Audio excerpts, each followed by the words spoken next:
What if mathematics is fundamentally incomplete? What if there are truths that cannot be proven by any rules? In 1930, 24-year-old Gödel shocked the scientific world by destroying the foundation on which the entire edifice of mathematics was built. His incompleteness theorems showed that any system powerful enough for arithmetic contains statements that are true but unprovable. Mathematics cannot confirm its consistency from the inside. This discovery has forever changed the understanding of truth, proof, and the limits of human cognition. Part 1. The Incompleteness Theorems.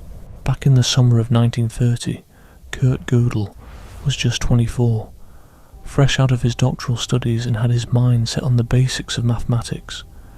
The top mathematicians were riding a wave of optimism, almost celebrating.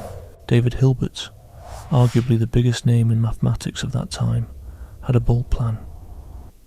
He aimed to nail down every part of mathematics onto a rock-solid base by finding a complete and consistent set of axioms. With these, every mathematical truth could be deduced by following mechanical steps. The idea was to chase away uncertainty, confusion, and paradox from mathematics for good. Many thought this was just within grasp. Gödel later shared how he tackled this issue. He began by examining the consistency of analysis, the math field dealing with continuous functions and calculus. His work led him to realize he needed concepts of truth related to arithmetic, the basic number crunching math, to check on the analysis axioms. This realization was unusual. Suddenly, the relationship between truth and what can be proven, between what's true and what can be shown to be true, became his primary focus. In just a few months, Gödel uncovered something that shocked mathematicians everywhere. He revealed his findings at a conference in Königsberg in September 1930. Not everyone that got what it meant right away. However, John von Neumann, one of the few who did, apparently stayed up all night mulling it over after Gödel's presentation and quickly derived the second incompleteness theorem as a follow-up. Gödel's discovery was twofold, known now as the first and second incompleteness theorems. Let me explain them without the heavy math, focusing on their meaning. The first incompleteness theorem basically says this: if you have a consistent formal system that's capable of expressing basic arithmetic, it's bound to be incomplete. In other words, there will be truths in the system's language that can't be proven within that very system, no matter the number of axioms or how clever your rules are. If the system is doing basic arithmetic and stays consistent, it can't prove every truth about numbers. The second incompleteness theorem goes a step further. Such a system can't prove its own consistency. Essentially, if your mathematical system is consistent, it can't use its own rules and axioms to show that it's consistent. This means mathematics can't fully vouch for itself from the inside. These ideas are deep yet a bit abstract. Let's dive into why they matter and their significance. Gödel's proof is a masterpiece of self-referential logic. He illustrated how to code statements about a formal system within that system using its own symbols. This coding, called Gödel numbering, assigns unique numbers to every symbol, formula, and proof. Through this method, statements about provability transform into arithmetic statements. This mathematical sleight of hand makes the whole thing possible. Gödel found a way for math to basically reflect on itself. Using this encoding trick, Gödel crafted a particular sentence, let's call it G, that claims it can't be proven within the formal system. Consider this: if the system can prove G, G would be false, which would mean the system is proving falsehoods, thus inconsistent. If the system is indeed consistent, it can't prove G, meaning G is true. There exists a truth the system can't prove, so it's incomplete. This echoes the liar's paradox of saying, "I'm lying," but Gödel's construction cleverly sidesteps the paradox by shifting to a realm where truth is separate from provability. The Gödel sentence isn't a paradox, it's just an unprovable truth within its own framework. The assumptions underlying Gödel's proof are crucial. His results apply to formal systems that are consistent and have enough power. Consistent means the system never contradicts itself, and being sufficiently powerful means it can handle basic numerical facts and arithmetic. Most foundational mathematical systems check these boxes. Piano arithmetic, set theory, and any mathematical systems that mathematicians utilize for serious work all fall within the scope of Gödel's theorems. One immediate shockwave that rocked the mathematical scene was the realization that Hilbert's program was unattainable. A complete and consistent axiomatization of mathematics simply couldn't exist. No finite bunch of axioms and rules could ever encapsulate every mathematical truth. The dream of distilling mathematics down to a robotic procedure where every question could be tackled by following specific algorithmic steps was shattered.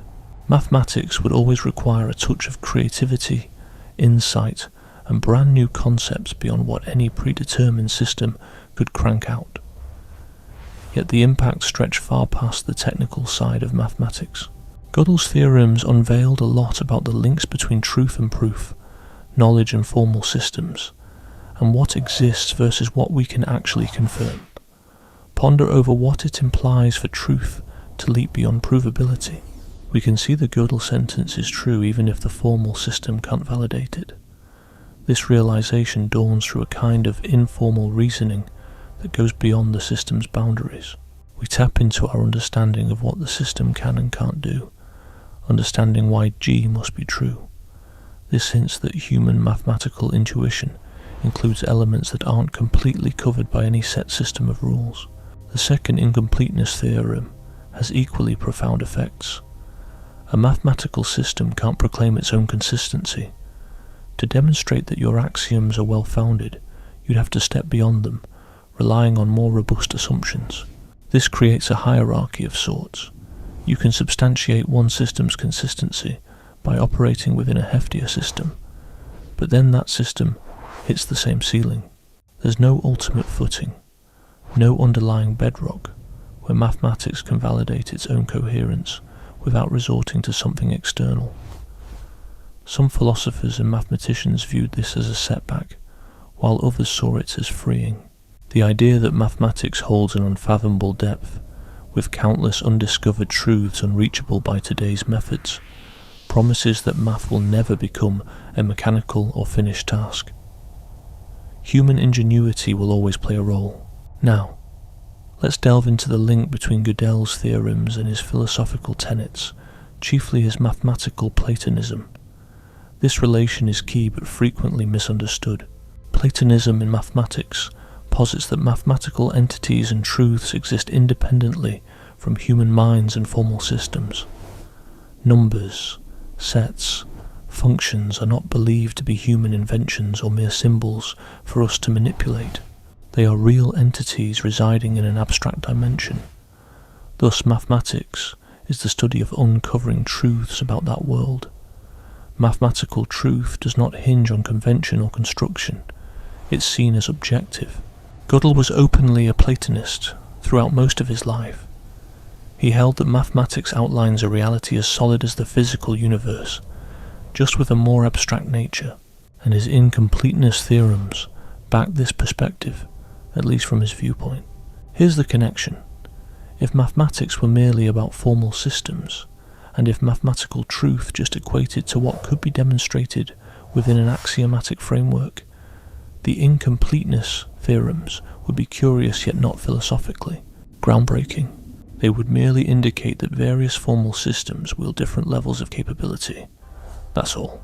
However, if mathematical truth exists independently of any system, then these theorems shed light on a profound reality that blows any rigid set of rules away.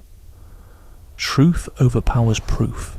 The mathematical realm is richer than what any methodical approach can encompass.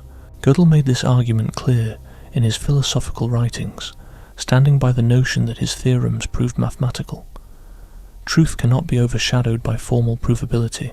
There are arithmetic truths that are genuinely true, even if a specific formal system can't prove them. This disconnect between truth and proof can only be rationalized if mathematical truths possess an existence beyond human-conceived systems. Skeptics of Platonism countered, asking, if you don't believe in an autonomous domain of mathematical truths, how do you grasp Gödel's findings? One way to address this from a neutral stance about truth is to argue that for any consistent formal system, there are certain statements within that framework that the system is unable to either prove or disprove. This is known as undecidability. Without making any assertions about whether those undecidable statements are really true or false, all we can say is that sentence G can't be decided in system S. But Gödel couldn't accept this stance. He argued that the truth of the Gödel sentence can actually be understood through informal reasoning. We identify it as true by grasping what the formal system is capable of doing, a recognition that Gödel described as intuition, an ability to comprehend mathematical truths that doesn't rely solely on mechanical rule following. If our intuition can uncover truths that formal systems don't, it implies we can access mathematical realities untouched by any fixed procedure. This debate is still ongoing. While formalists, constructivists, and other anti-realists have crafted sophisticated counter-arguments, Gödel's interpretation continues to be influential. Many mathematicians tend to be Platonists, often without saying it outright. They feel like they're uncovering pre-existing truths, not inventing random games. Gödel provided philosophical and mathematical support for this intuition. Let's dive into some specific examples and applications of the incompleteness theorems to make them more relatable. One well-known undecidable statement is the continuum hypothesis, which deals with the sizes of infinite sets.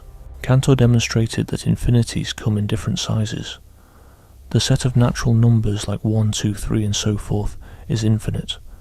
However, the set of real numbers, all possible decimal expansions, represents a larger infinity. The continuum hypothesis explores whether there's an infinity size between these two. Is there a set that's bigger than the natural numbers, but smaller than the real numbers? In 1938, Gödel tackled this question by devising a mathematical universe called the constructible universe L, where the continuum hypothesis holds true. Later, in 1963, Paul Cohen showed that there are also mathematical universes where the continuum hypothesis is false. These findings reveal that the continuum hypothesis is independent of the standard axioms of set theory, making it undecidable in ZFC, the Zermelo-Fraenkel set theory with the axiom of choice. While this doesn't directly pertain to Gödel's incompleteness theorems, as the continuum hypothesis is set-based rather than arithmetic, it highlights a similar issue. Fundamental questions can remain undecidable within typical foundational systems. Another example is the halting problem from computer science. Building on Gödel's work, Alan Turing showed there's no algorithm that can decide for any given computer program and input whether the program will eventually stop running or continue indefinitely. This undecidability stems from the same kind of self-referential reasoning Gödel used. If you could algorithmically solve the halting problem, you could also resolve the Gödel sentence, which is impossible. The halting problem is the computational counterpart of incompleteness. There are also naturally occurring undecidable statements in various math branches. Goodstein's theorem, which involves sequences of natural numbers, is true, but cannot be proven within piano arithmetic. Similarly, Kruskal's tree theorem, important in computer science and combinatorics, can't be proved in standard systems, but is provable in stronger ones. These aren't just artificially created issues. Mathematicians genuinely care about questions that overreach the proving capabilities of certain formal systems.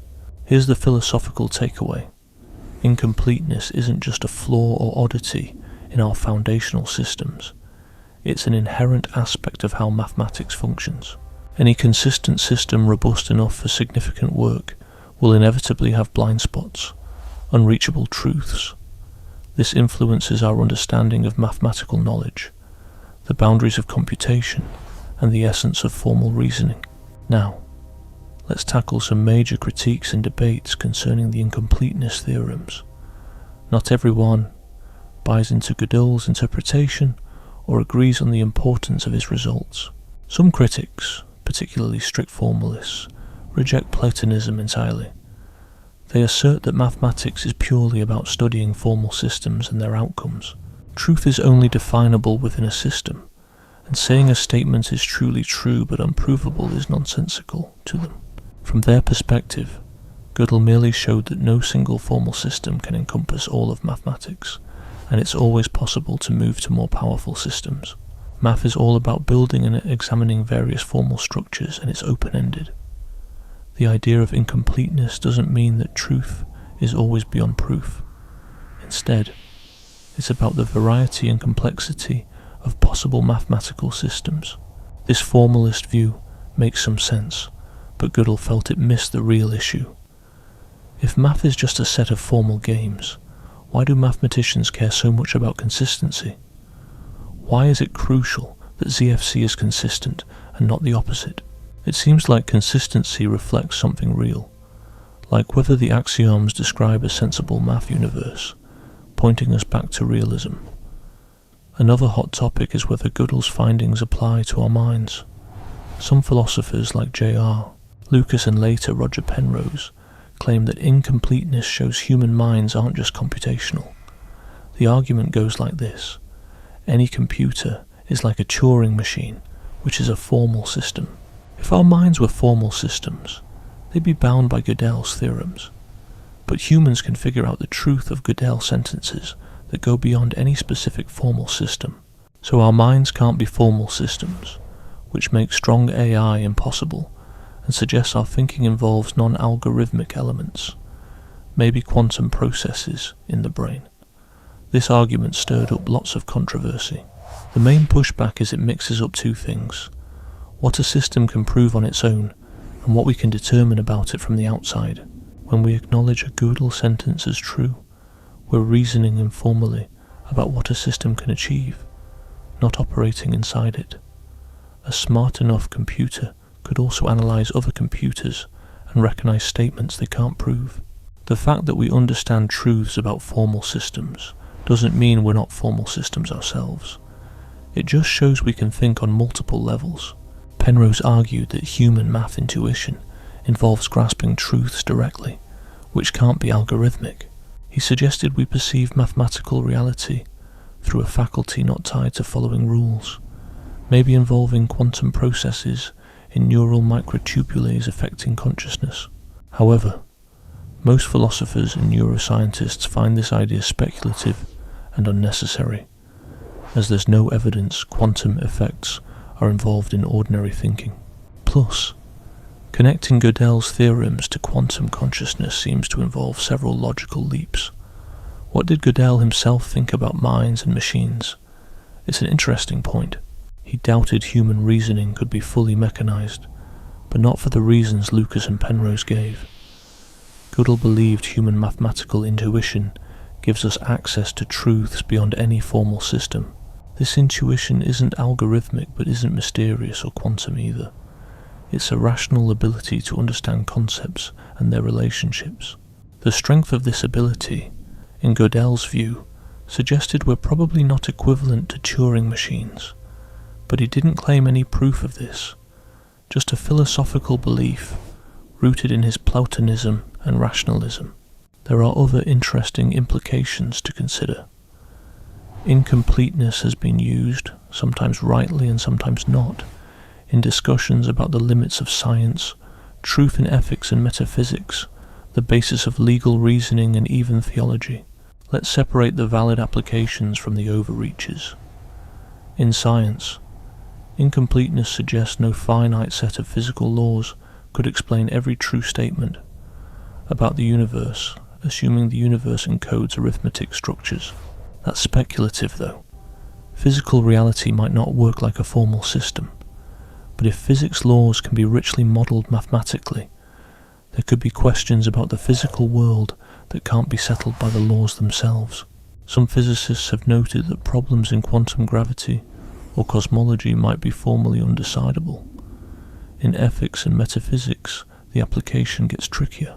Some claim incompleteness means moral truth can't be systematized, or that metaphysical questions have no final answers.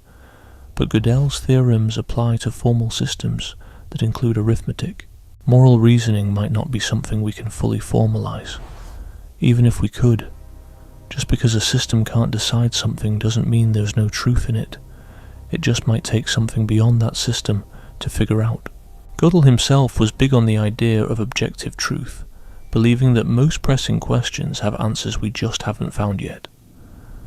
In theological circles, people have used Gödel's work to both defend and question religious beliefs. Some argue that his ideas show rational thinking can't stand alone, hinting at the need for divine revelation or faith.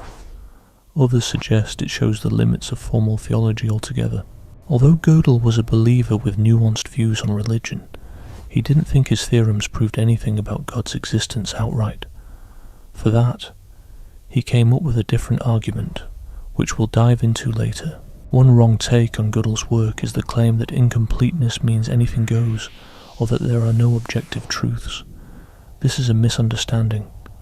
Gödel proved that truth stretches beyond what any single formal system can confirm. This notion only makes sense if we accept that objective truth is actually a thing. Incompleteness isn't saying there's no truth. It's saying that formal systems can't cover all of it. Let's tackle another tricky topic: the idea of absolutely undecidable statements. An absolutely undecidable statement would be one where you couldn't determine its truth or falsehood either by formal logic or informal reasoning. Gödel's theorems establish undecidability in certain systems, but what if some statements just inherently lack a truth value? Gödel dismissed this idea. As a Platonist, he believed every math statement that's well structured has a definite truth value, even if we never pin it down.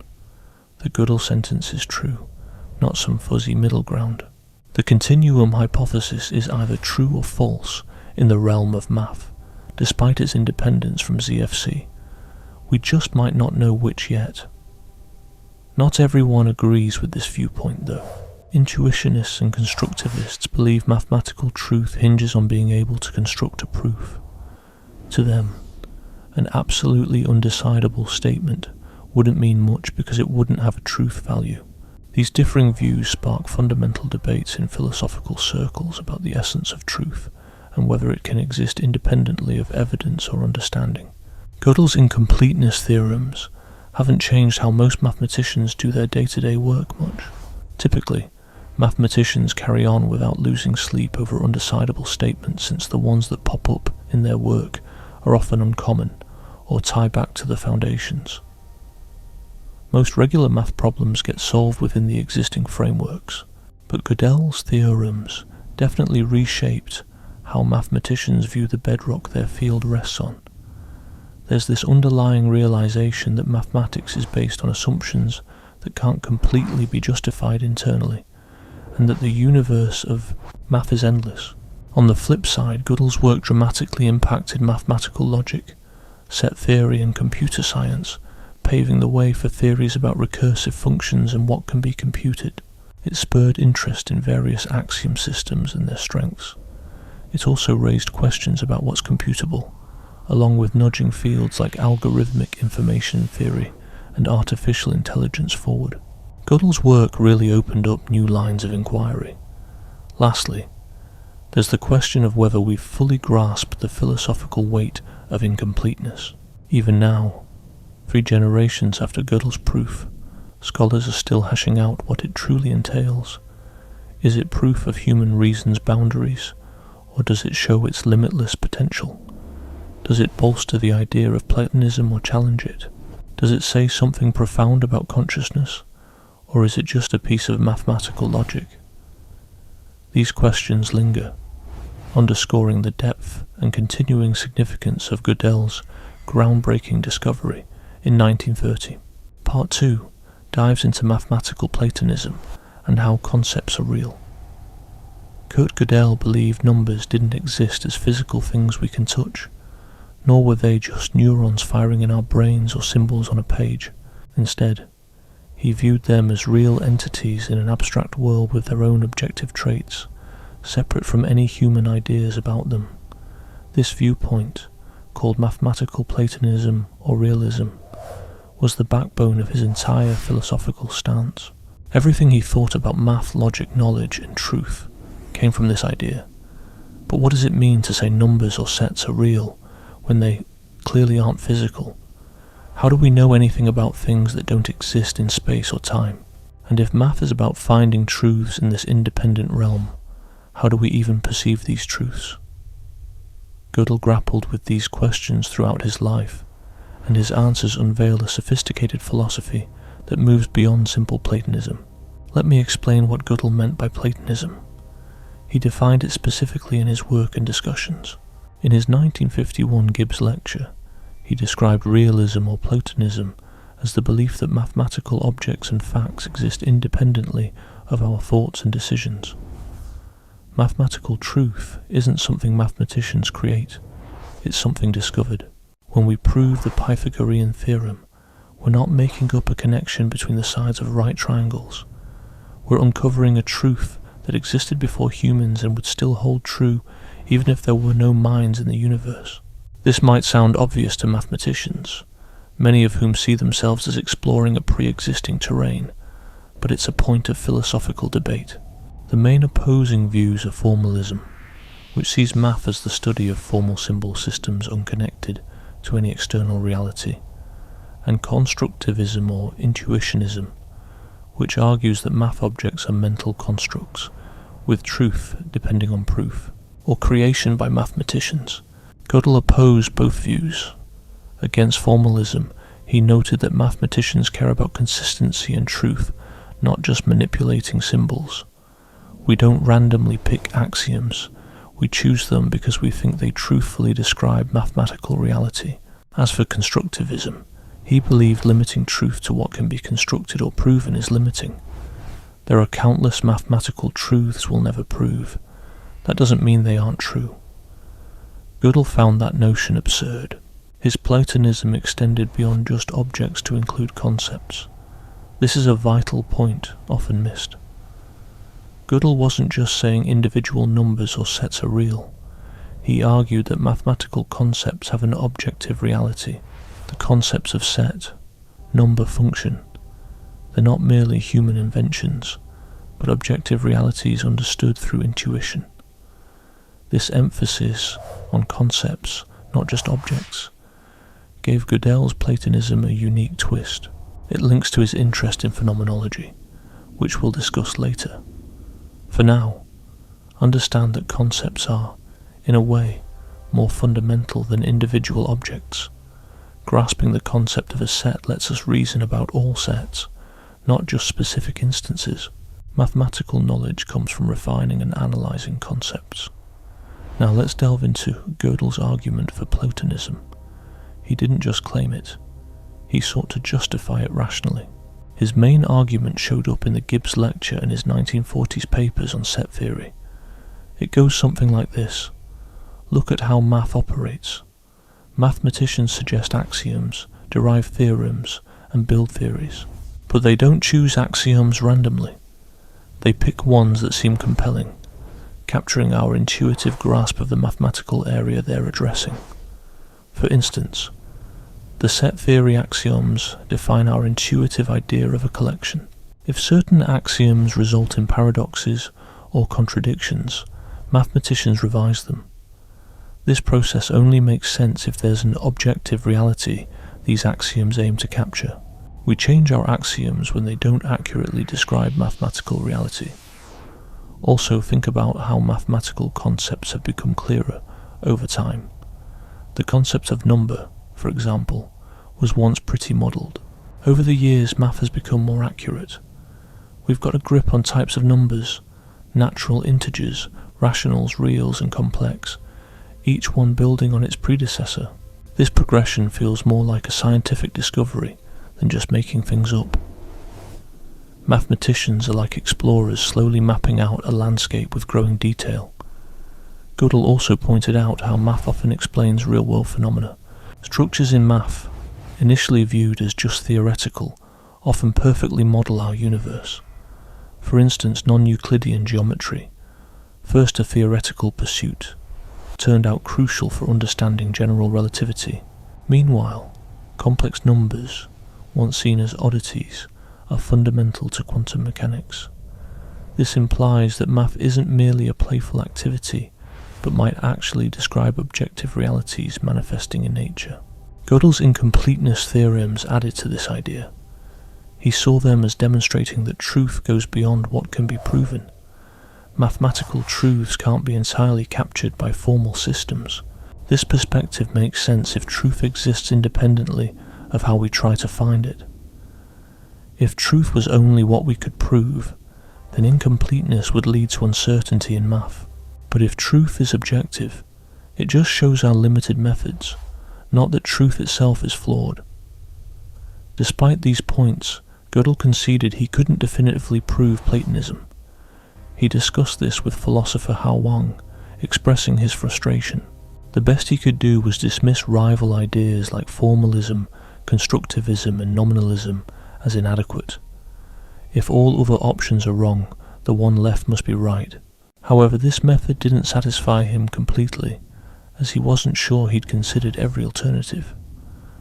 This brings us to Gödel's controversial view on mathematical intuition. If abstract math objects exist, how do we know about them? We can't see or touch numbers, nor run experiments on mathematical ideas, yet math folks understand this abstract domain. Gödel thought intuition, the ability to grasp math truths directly, was key. But intuition can sound mystical, suggesting special powers or unexplainable insights. Gödel was aware of this and tried to present intuition in a way that was more scientifically acceptable. He didn't win everyone over, but his ideas were more nuanced than his critics often admitted. Gödel didn't consider math intuition a magical sixth sense. It's how we understand concepts and know their properties.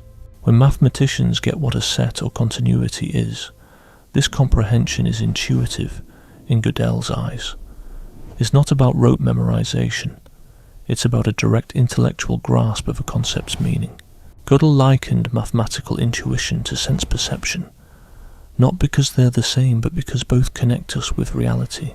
Just as sight gives us immediate knowledge of physical things, math intuition gives us direct knowledge of abstract entities. Both are imperfect.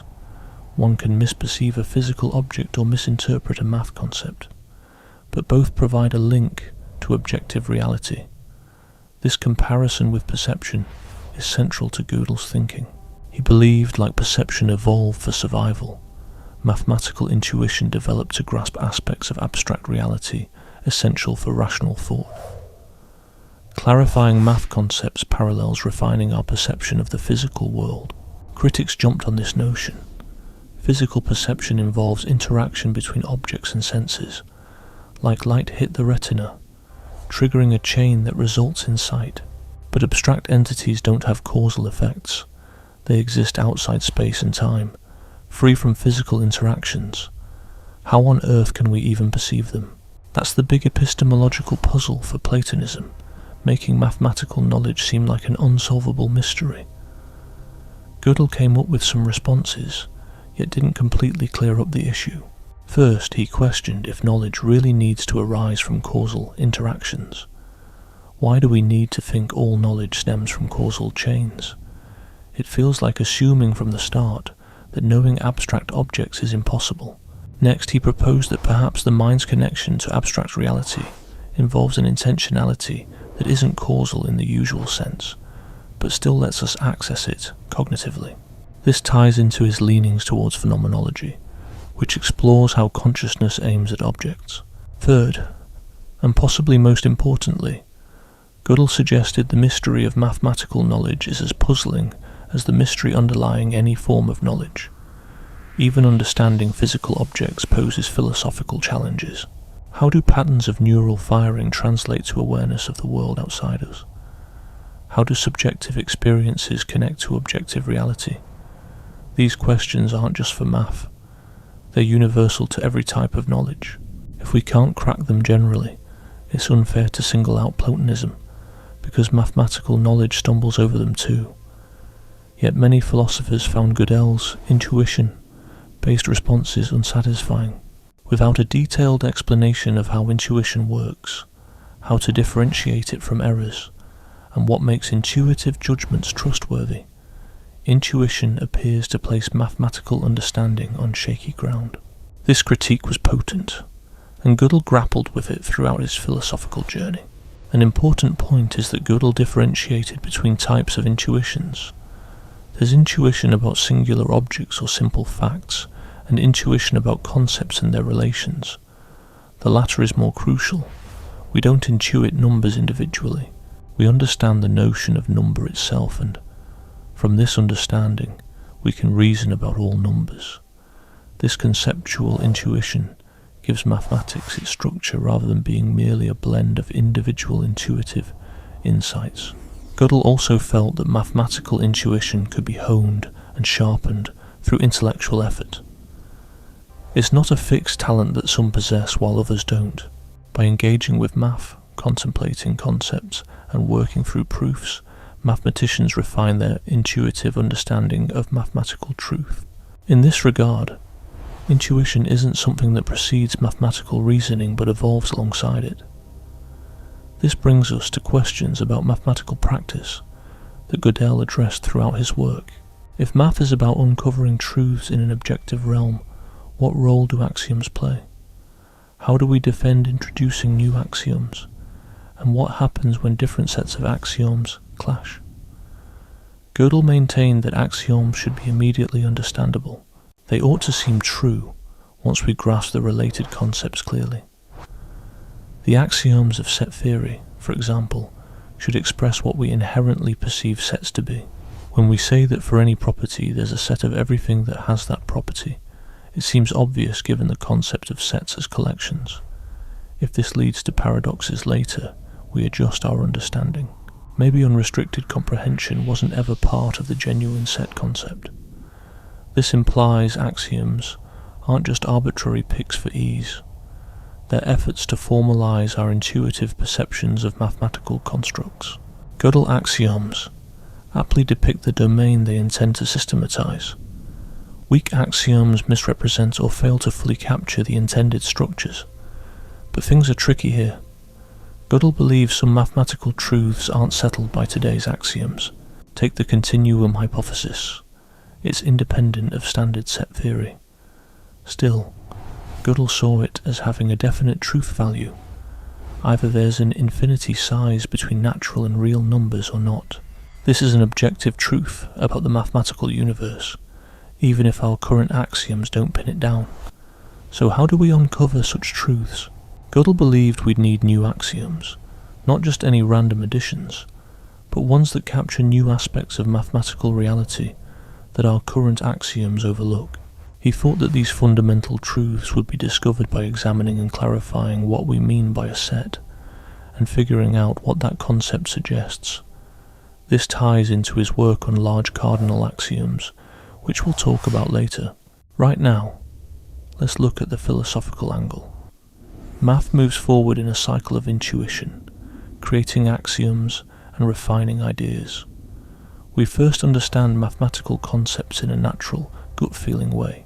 Then we put this understanding into the formal language of axioms.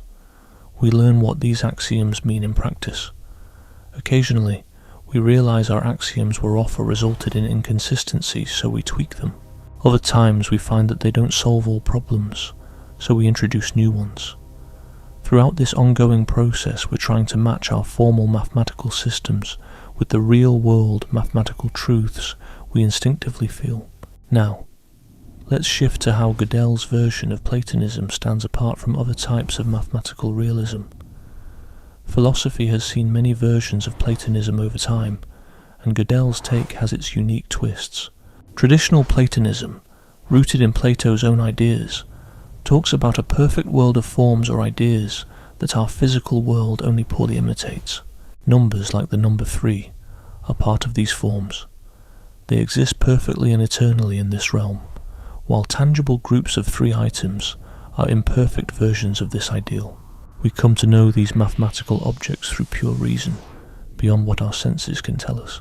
Gödel's Platonism also backs the notion of abstract objects existing independently of human minds, but it's not as mystical, placing more emphasis on classical Platonism. He wasn't very focused on how abstract forms relate to their physical versions. Instead, he cared about how we understand mathematical structures using thought and logical intuition. Influential figures like Frege and Russell from the early 1900s developed a kind of logicism that melded Platonism with mathematics, boiling down to logic. They thought mathematical truths were fundamentally logical truths, and mathematical entities were logical ones. Gödel disagreed with this. He argued that you can't pare down mathematics to just logic because concepts like set or number aren't purely logical. Mathematics covers different ground than logic, despite their close ties. In more recent times, after Gödel, structural realism gained traction in mathematical realism, suggesting that mathematical entities represent places within a framework rather than standalone objects. What matters isn't the essence of the number 3, but where it fits in the sequence of natural numbers, a view Gödel might have appreciated but found lacking. Structures themselves are abstract and must objectively exist if realism is to hold water. Another strand is mathematical naturalism, striving to mesh Platonism with naturalism by explaining our mathematical understanding through natural cognitive processes. Maybe evolution has tuned our brains to detect abstract patterns that help us navigate the real world. Gödel likely would have been doubtful. He didn't believe you could completely explain mathematical understanding through natural processes. Our ability to grasp vast concepts, like the infinity of natural numbers, suggests our mathematical insights go beyond what evolution alone could yield. At this point, we confront the biggest critique of mathematical Platonism, the epistemological issue mentioned before. If mathematical entities exist outside of time and space and can't interact causally with anything, how do we know about them? Nominalists and empiricists have harped on this point for ages, and it remains a core reason many reject Platonism. Philosopher Paul Benakeraf notably articulated this objection in 1973, arguing that any solid theory of mathematical knowledge must illustrate how mathematical beliefs accurately align with mathematical facts. For regular knowledge, this alignment is explained through cause and effect. I think there's a tree ahead, because it leads to certain sensory inputs, but abstract things can't cause anything. So what links our math beliefs with actual math facts? If there's no explanation, Platonism turns mathematical understanding into a lucky guess or a mystery. Platonists have tossed around a few answers. Some claim you don't need a causal link for knowledge. Maybe understanding comes from non-causal ways, like rational insight or getting a grasp on ideas. Others say that the connection between beliefs and facts exists because both follow logical and conceptual rules. We can't logically think 2 + 2 = 5 because it breaks how addition works. The necessity within math concepts ensures our ideas match math reality if we think things through correctly. Gödel's take focused on conceptual intuition and comparing it to how we perceive things. He didn't see the problem of knowing math being all that different from knowing anything else. Every kind of knowledge deals with how our mental states reflect what's real. This is a big question in philosophy of mind and knowing things, but it's not just a problem for Platonism. Some modern philosophers have come up with what they call indispensability, arguments for accepting math as real. The gist is that math is essential for our best scientific theories. Doing physics without math structures isn't possible.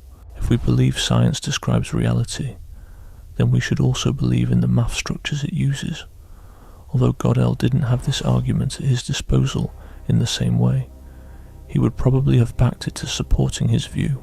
There's an additional part of Gödel's philosophy regarding how math truth relates to language or symbols. Some philosophers say math truth depends on formal systems or languages, suggesting what's true in one system might not be in another. This idea seems to stem from non-standard models in logic and results in set theory. Gödel rejected this type of relativism entirely. He made a clear distinction between math truth and proving things in formal systems. Truth is fixed and constant. Proving things rely on systems. The fact that various formal systems vary in their proving strength doesn't make truth flexible. It just means different systems reveal different parts of math reality. Similarly, having non-standard models doesn't undermine objectivity. When we formalize arithmetic, the system includes many models, even odd ones with infinite numbers, but that doesn't mean there's no true model of natural numbers. We design our axioms to define the standard natural numbers, and that goal sets what we're discussing, even if the system allows for other views. This reflects one of Gödel's key thoughts. Meaning can't be completely captured by formal systems. The meaning of math concepts goes beyond any single set of axioms. We understand the concept of a natural number through intuition, and that fixes one particular structure as what we mean, even if formal systems don't pinpoint it all. That's why informal math reasoning is critical. Purely playing with symbols mechanically can never replace intuitive understanding. Wrapping up, let's think about why this debate between Platonism and other views even matters. Why should anyone bother, whether math objects are out there independently or are human ideas? Does it make a difference in practice? For Gödel, it really mattered. If Platonism isn't true, math wouldn't hold any objective truth and would just become a symbol game limited by being consistent.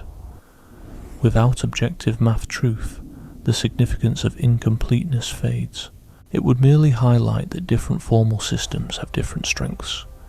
There's no gap between truth and what can be proven, since there's no truth standing outside proofs. Also, without Platonism, Gödel believed we couldn't really grasp how math progresses. What's the reason mathematicians constantly try to refine axiom systems, solve unsolved problems and make ideas clearer? Without some kind of real objective puzzle to figure out, it seems like they'd be wasting their time. According to Platonism, making strides in math means slowly revealing the layout of a real objective world. It's about getting better at explaining mathematical reality. Without Platonism, any progress would just be jumping from one random set of rules to another.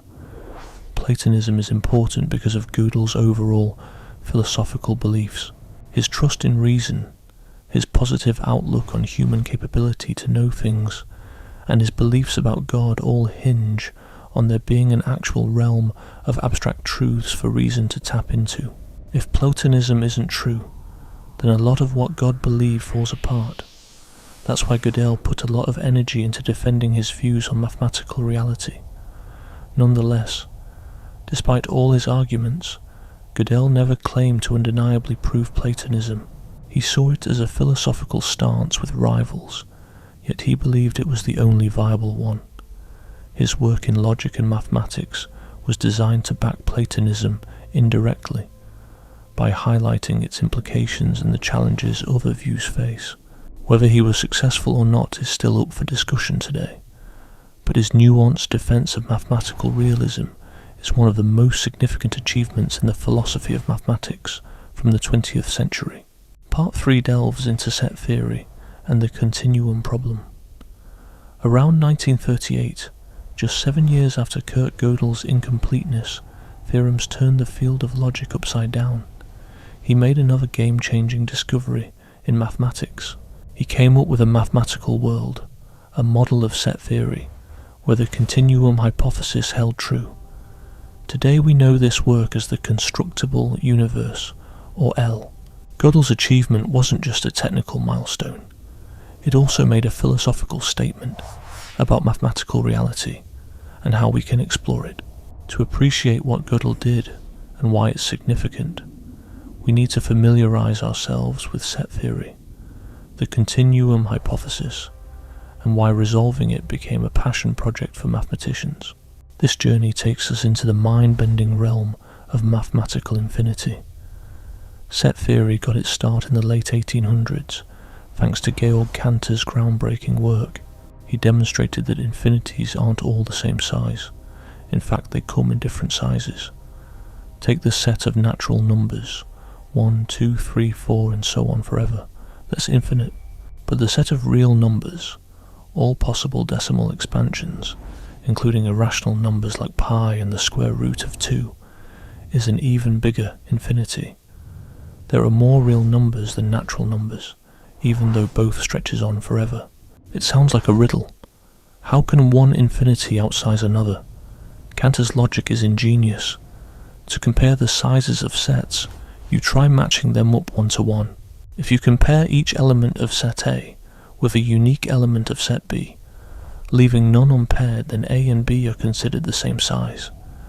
Cantor showed that when it comes to real numbers, no list is ever complete.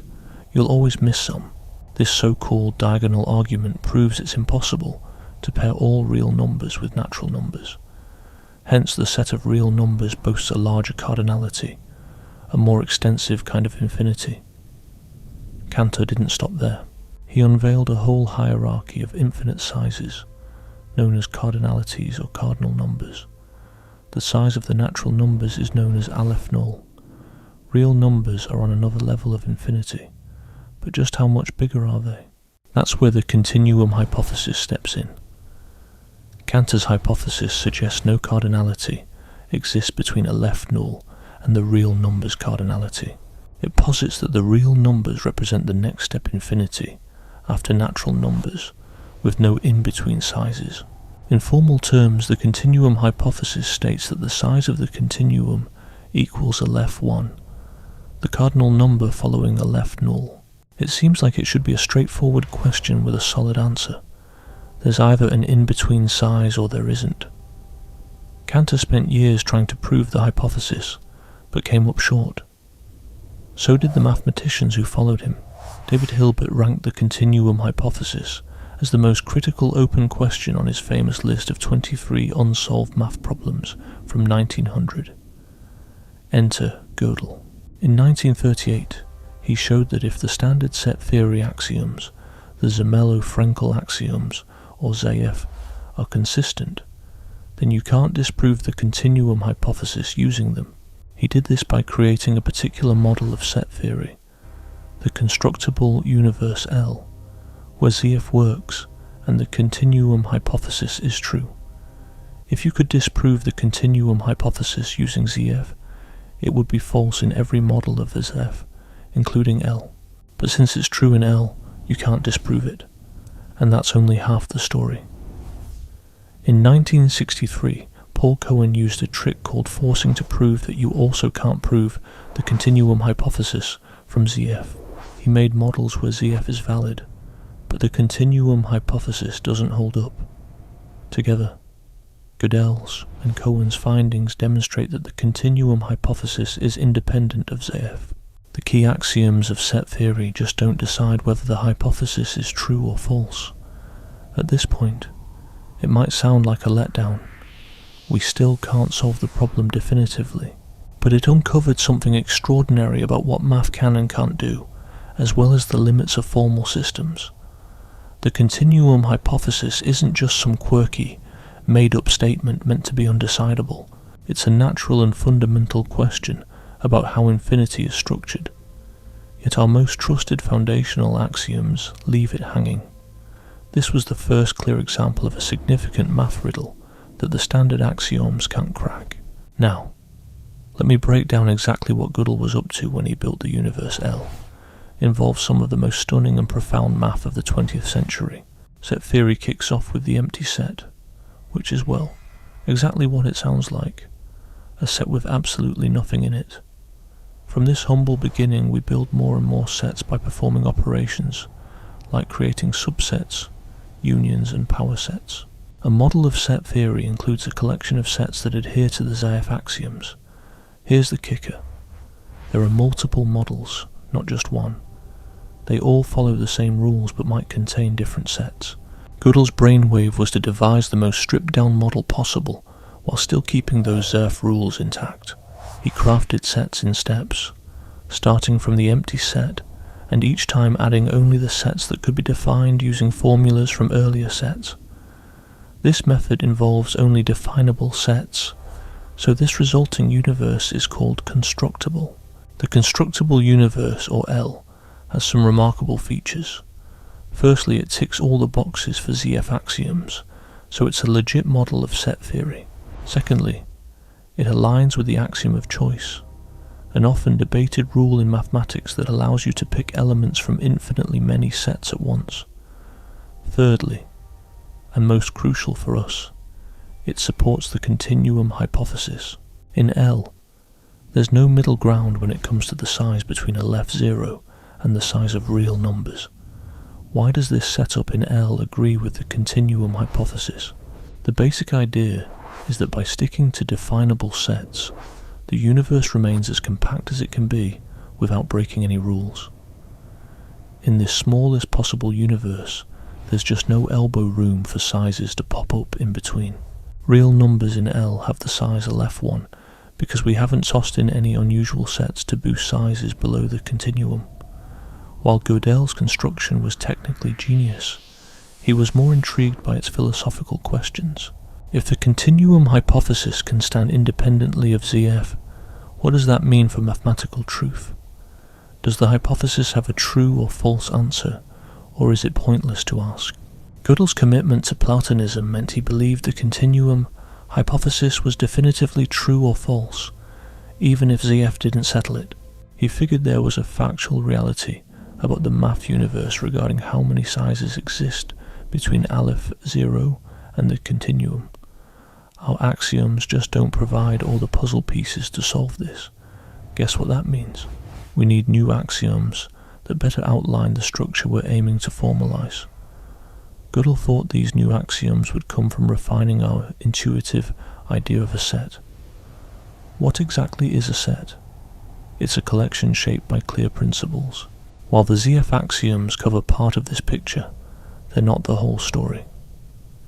By delving deeper into set meanings, we should identify new principles, axioms that are obvious once you get them, but can't be derived from the ones we have.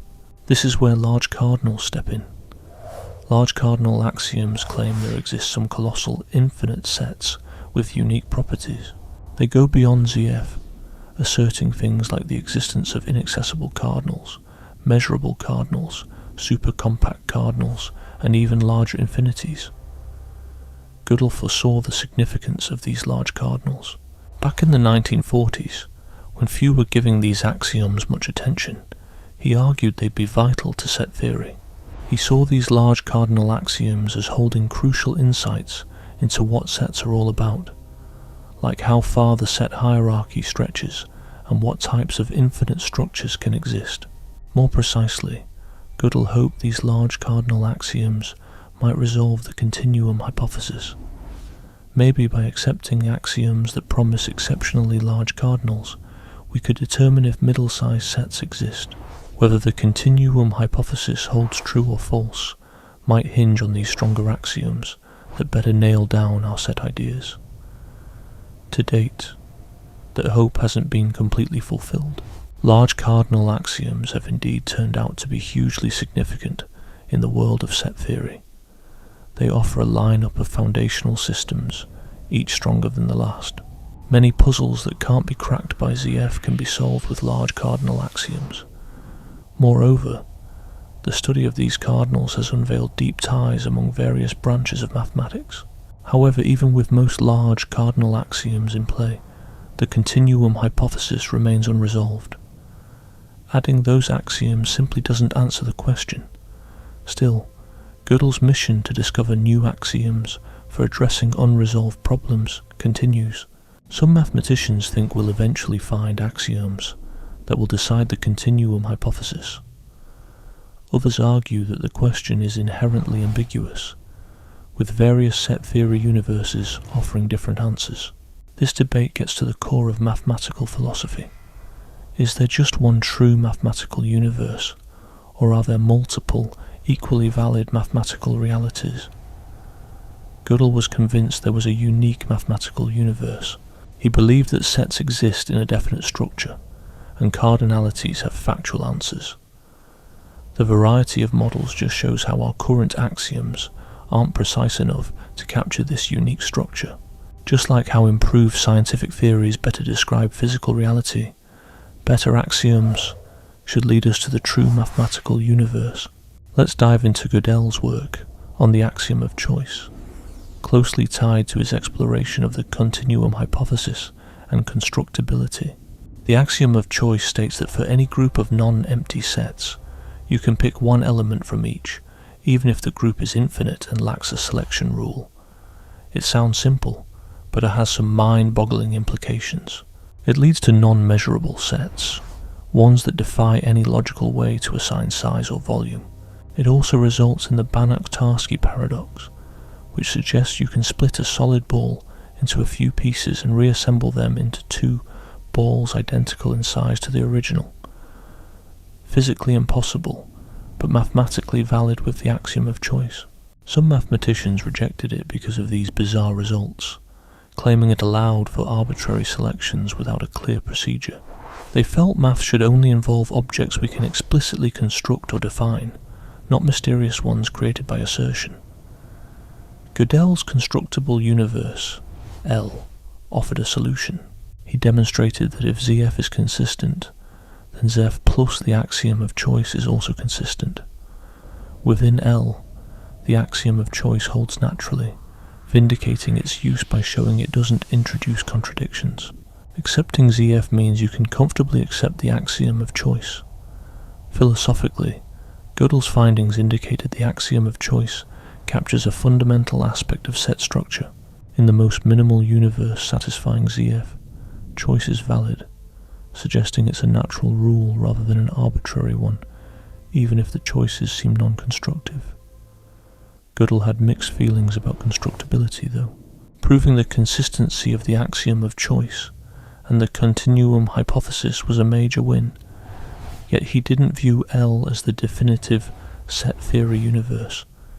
He believed the true universe of sets was far larger than L. Gödel embraced maximality principles, thinking the set theory universe should be as expansive as possible within coherent limits. Limiting sets to definable ones felt arbitrary and confining. Why should mathematical reality be limited by what we can define?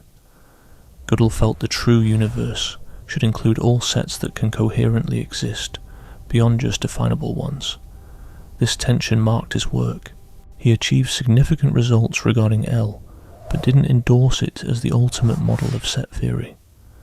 He saw L as a tool for proving consistency, illustrating what's possible with the ZF, but not necessarily the full truth about sets. Gödel's belief in maximality was inspired by Leibniz, who thought God created the best possible world, the most complete universe, consistent with logic. Gödel thought mathematics should reflect this fullness. Limiting to constructible sets would cut short this abundance, linking to his work on expanding ZF through maximality principles. A maximality principle basically suggests that any set you can conceive of, without it causing a contradiction, actually exists.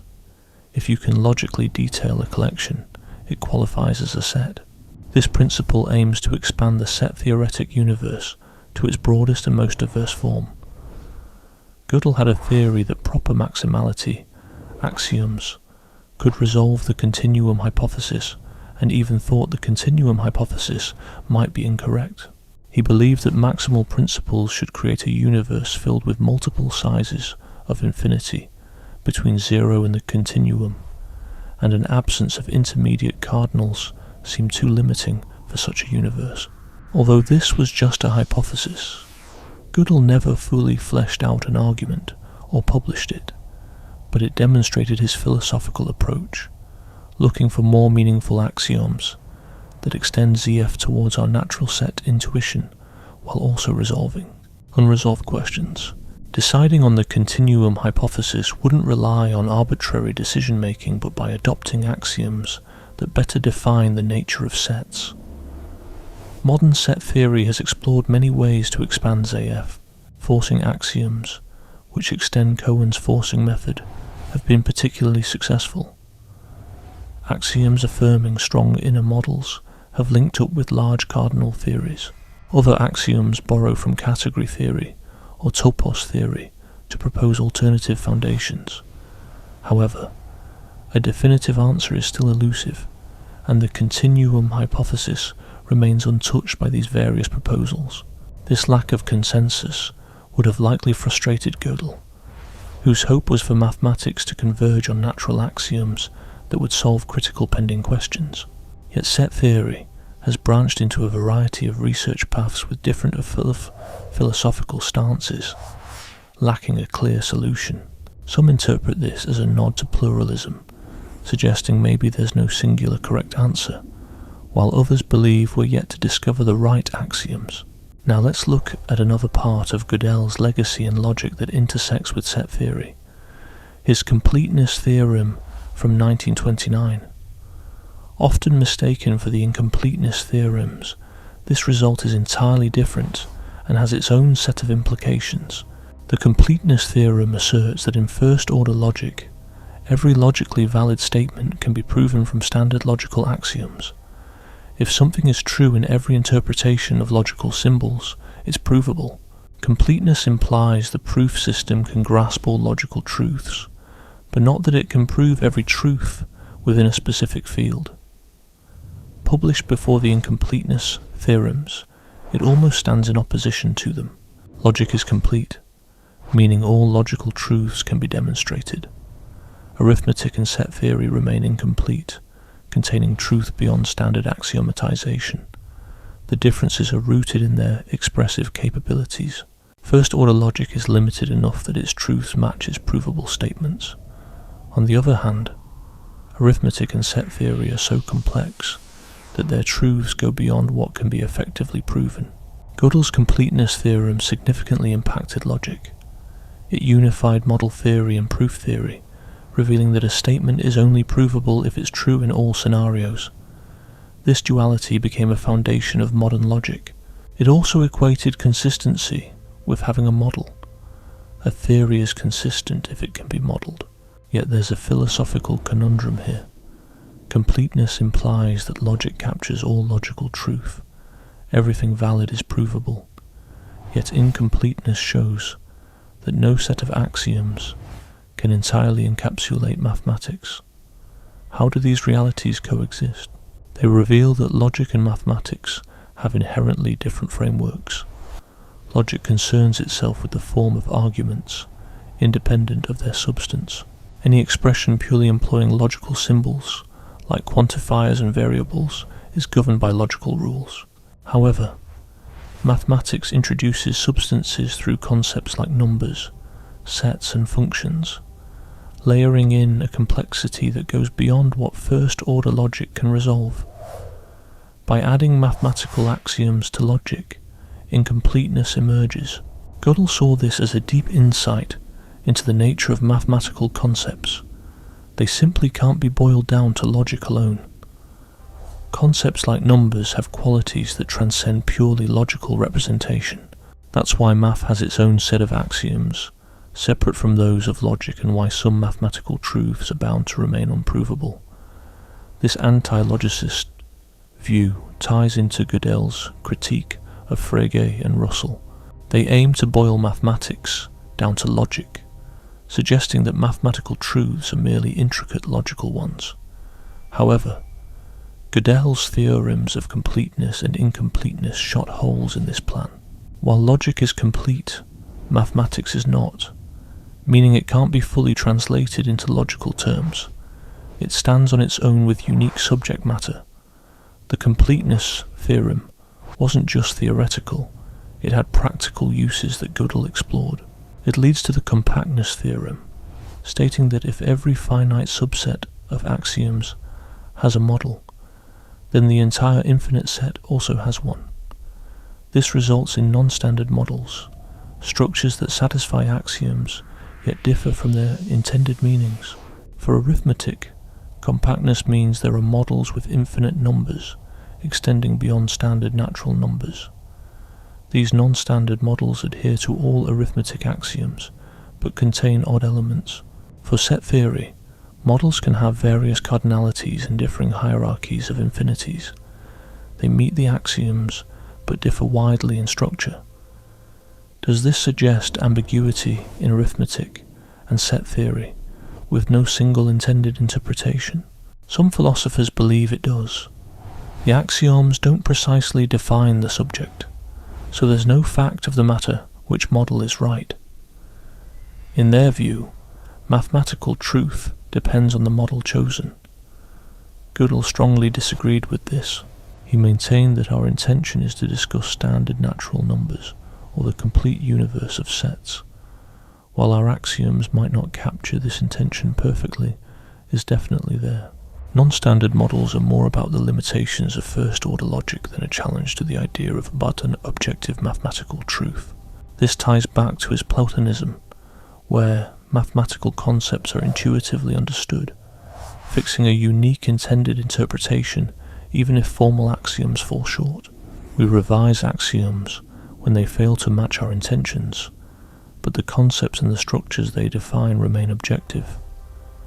Wrapping up this part, let's consider Gödel's impact on set theory. His work on constructibility, the continuum hypothesis, and large cardinals gave the field a new shape.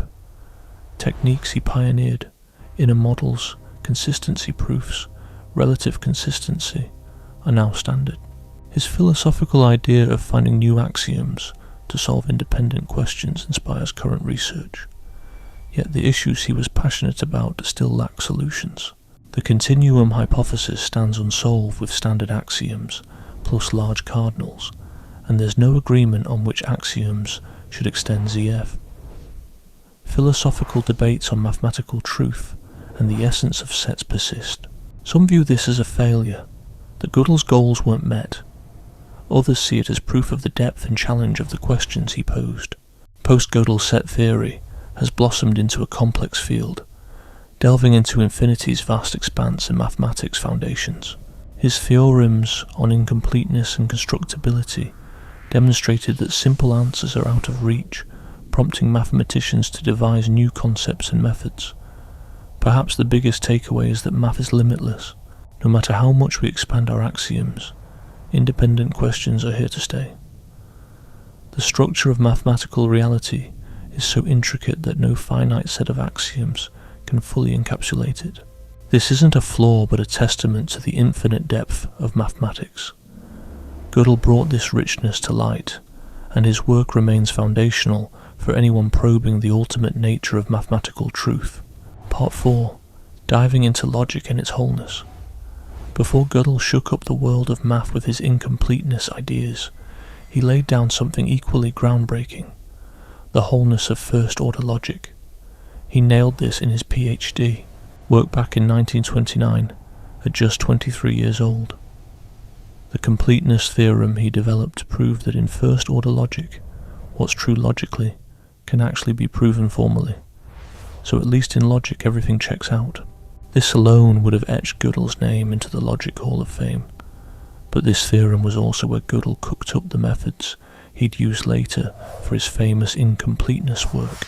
Grasping what he showed why it's key, and how it connects to his later breakthroughs, reveals a deep cohesive thread in his logical pursuits.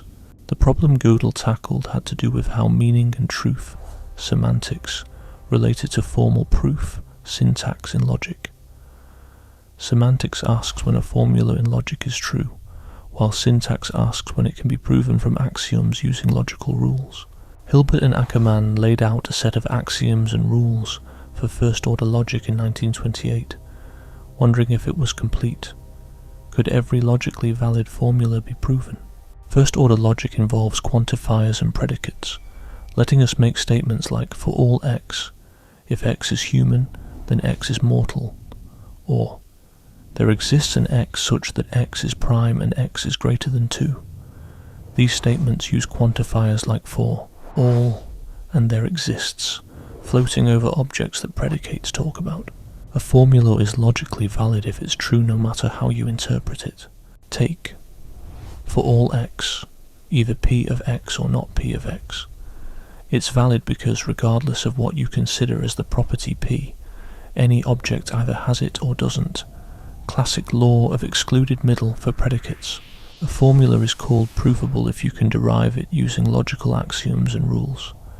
Begin with some basic logical truths like A implies A, and use rules like modus ponens. Got A and A implies B, then you can surely derive B. Whether these ideas, validity and provability, align is the big question completeness asks. Gödel gave a clear yes. He proved that for Hilbert and Ackermann's first-order logic system, every logically valid formula could be proven. His clever proof involves showing that if a formula isn't provable, you can find a way to interpret it where it turns out false, meaning if it's not provable, it isn't valid either. Thus, provability and validity match up. The technique Gödel crafted gave birth to model theory, showing how you could build models to check formula truth systematically. This idea brought focus to the play between syntax and semantics in 20th century logic, almost single-handedly because of Gödel's completeness theorem. But why is completeness such a big deal? What's at stake if valid formulas are provable? Firstly, completeness confirms that formal proof systems cover all of logical truth. Wonder if something's logically valid. Try proving it. If valid, a proof is there somewhere. This means logical reasoning can be completely formalized without dropping anything crucial. Secondly, completeness links consistency and satisfiability. If a set of axioms doesn't lead to contradictions, those axioms have a model where all are true. This is a great way to show consistency. Just find a model. Third, completeness brings us the compactness theorem, stating that if every finite piece of an infinite set of axioms has a model, the whole chunk does too. This is gold for constructing exotic structures and proving things exist in math. Lastly, and perhaps most popularly for philosophy, completeness illustrates both the power and boundaries of first-order logic, allowing us to reshape pretty much all of mathematics within first-order logic's domain. It's complete, meaning it packs a punch without becoming undecidable or missing pieces. This sets it apart from second-order logic, which not only deals with individuals, but also allows for quantifying over properties and sets. For example, you might say that if a property P is true for 0 and continues through its forms, then it holds for all natural numbers. That's how second-order logic talks about induction. It's more expressive than first-order logic, but there's a catch. It's not complete. There are valid statements in second-order logic that you can't completely prove, and there's no foolproof way to list all valid statements. Gödel noticed this difference. First-order logic balances expressiveness and manageability. It's just the right kind of weak to ensure truth and proof go hand in hand. Strong enough to cover most of math, but still not strong enough to single out structures like the natural numbers perfectly. In first-order arithmetic, you find non-standard models with infinite numbers. If you step into second-order territory, you get a unique hold on the standard model, but you lose completeness in the process. This tells us something about mathematical ideas. Really capturing them needs more than first-order logic. But when you step into second or higher orders, you face a trade-off, either completeness or a categorical take, but you can't have both. Gödel's take on this was that mathematical concepts are way richer than any single logical system can fully get at. Take the idea of natural numbers.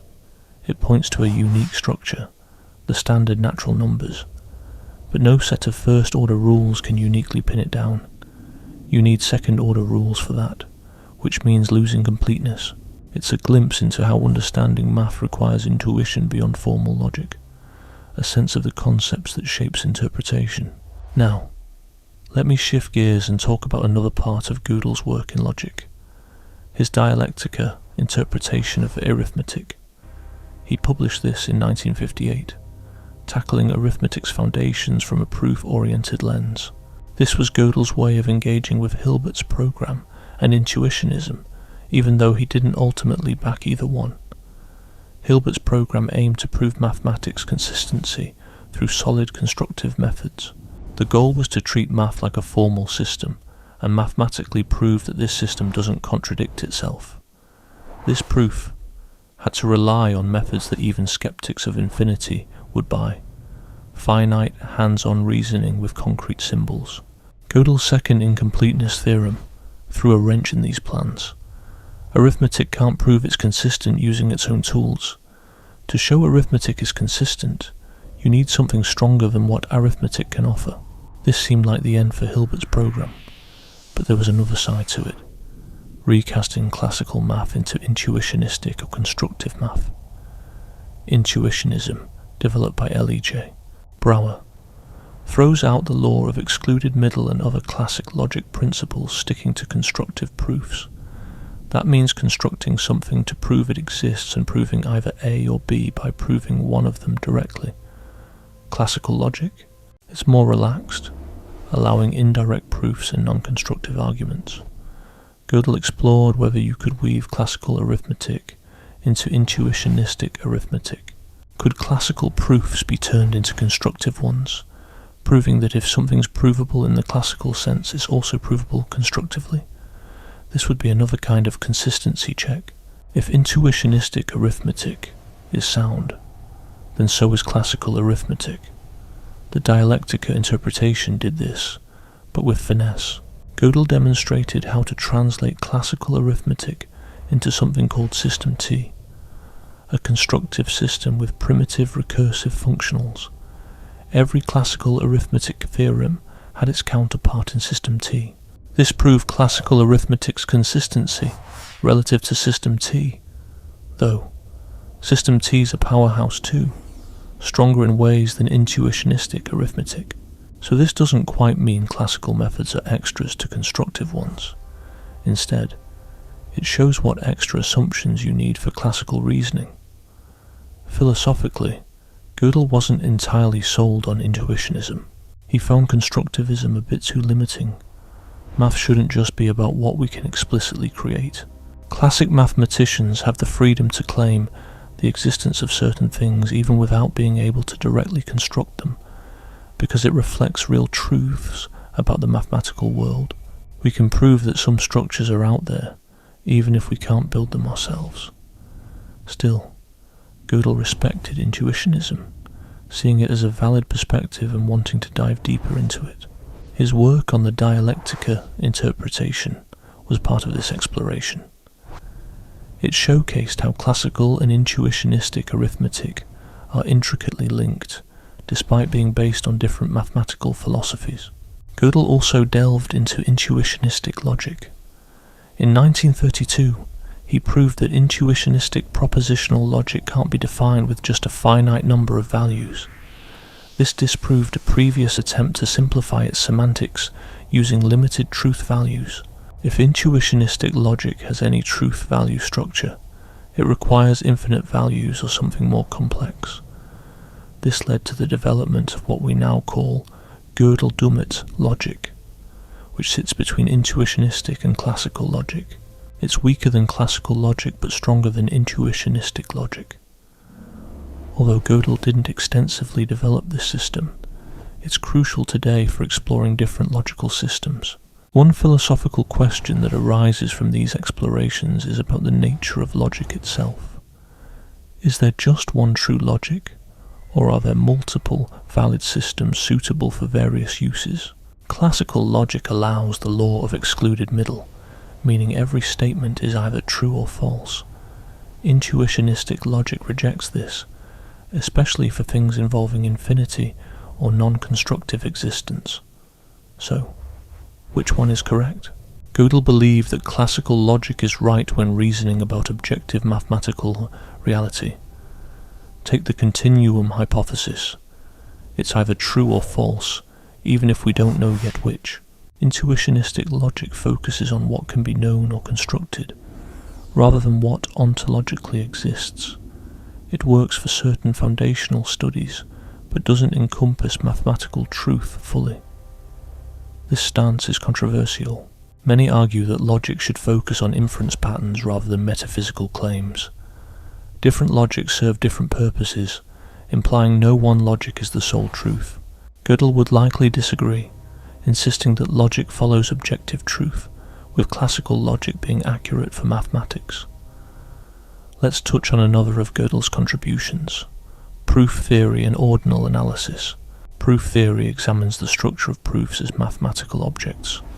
Ordinal analysis assigns ordinals to formal theories, gauging their proof-theoretic strength. While Gödel didn't dig into proof theory as deeply as model theory, he engaged with it relative to Hilbert's program. In 1936, Gentzen proved arithmetic's consistency using transfinite induction up to the ordinal epsilon 0, after Gödel demonstrated through his incompleteness theorem that arithmetic can't prove its consistency. Jensen's use of methods beyond what arithmetic can formalize, like transfinite induction, didn't negate incompleteness. Gödel noticed that stronger proof-theoretic methods could affirm the consistency of weaker systems. This proposed a hierarchy of proof-theoretic strength, with each level capable of proving the consistency below it, central to modern proof theory.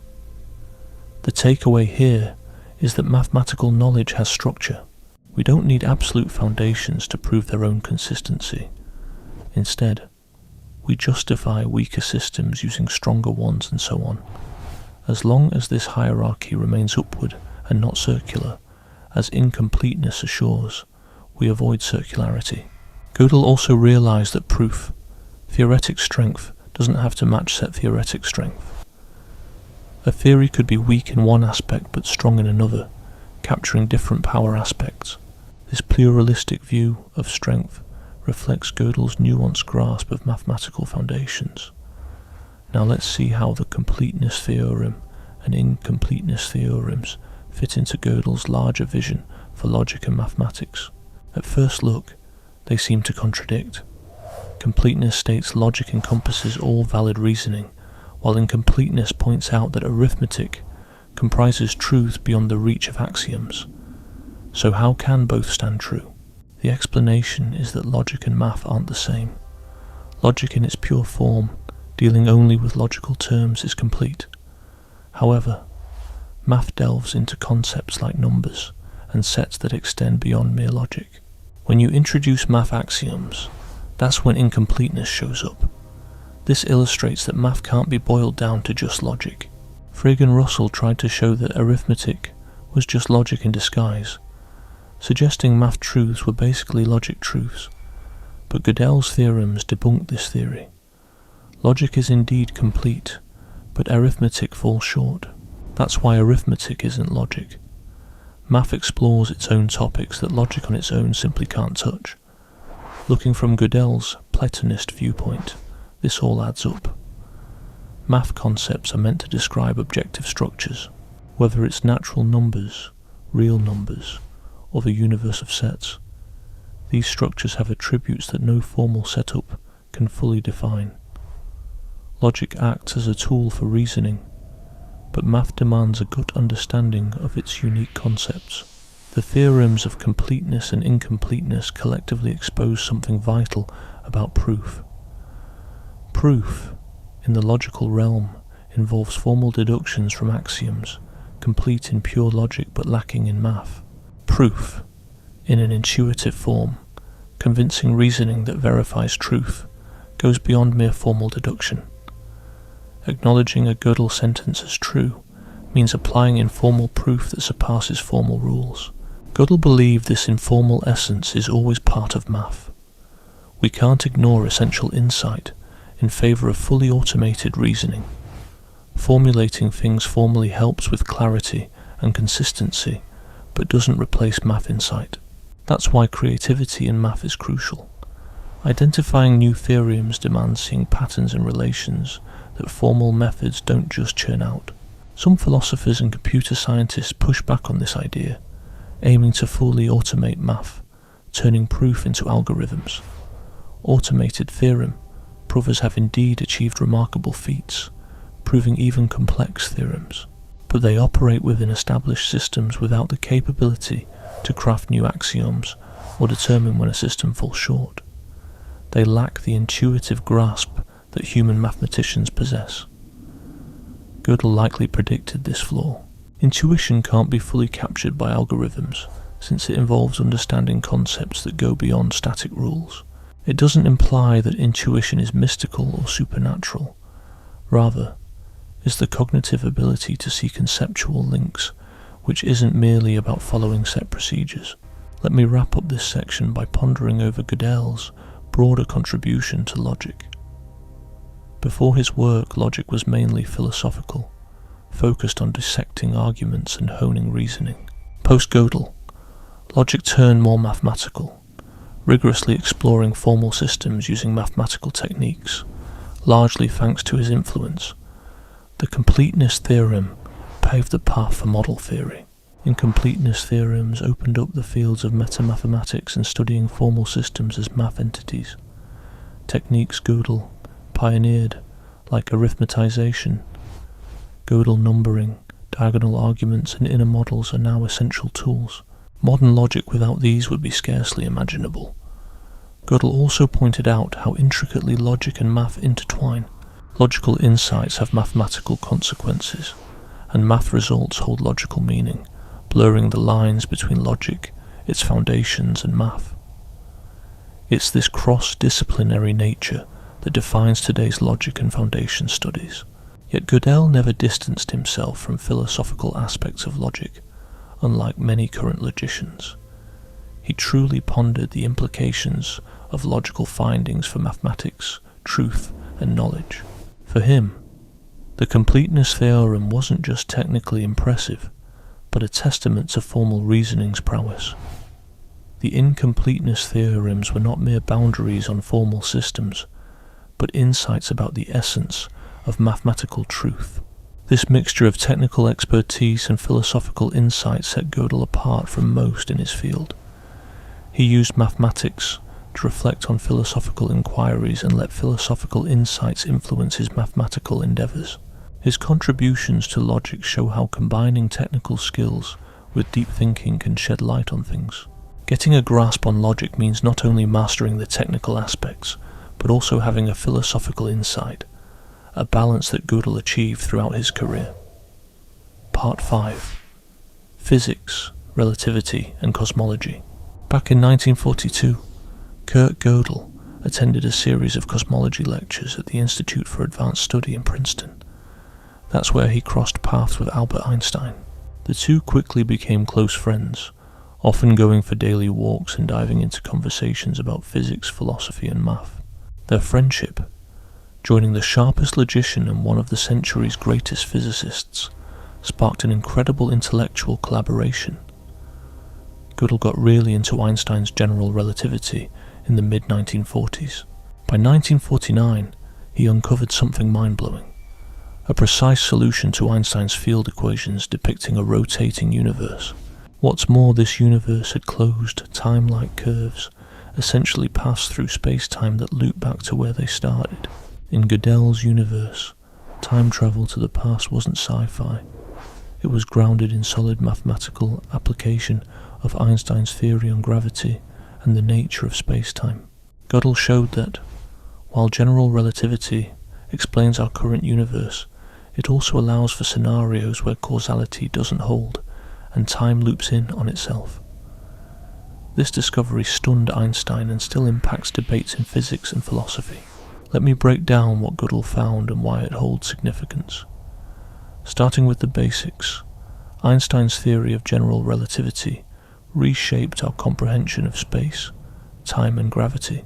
Under this theory, space-time isn't just a static stage for events, it's dynamic, bending with matter and energy's presence. Gravity, as we feel it, comes from the curvature of space-time around massive objects. The Einstein field equations link space-time's curvature with matter and energy distribution. With a given matter setup, these equations dictate how space-time should curve. Conversely, knowing the geometry gives constraints on possible matter configurations. A solution to these equations provides a specific geometry and matter distribution that meets these conditions. For instance, the Schwarzschild solution describes space-time around a spherical mass like a star.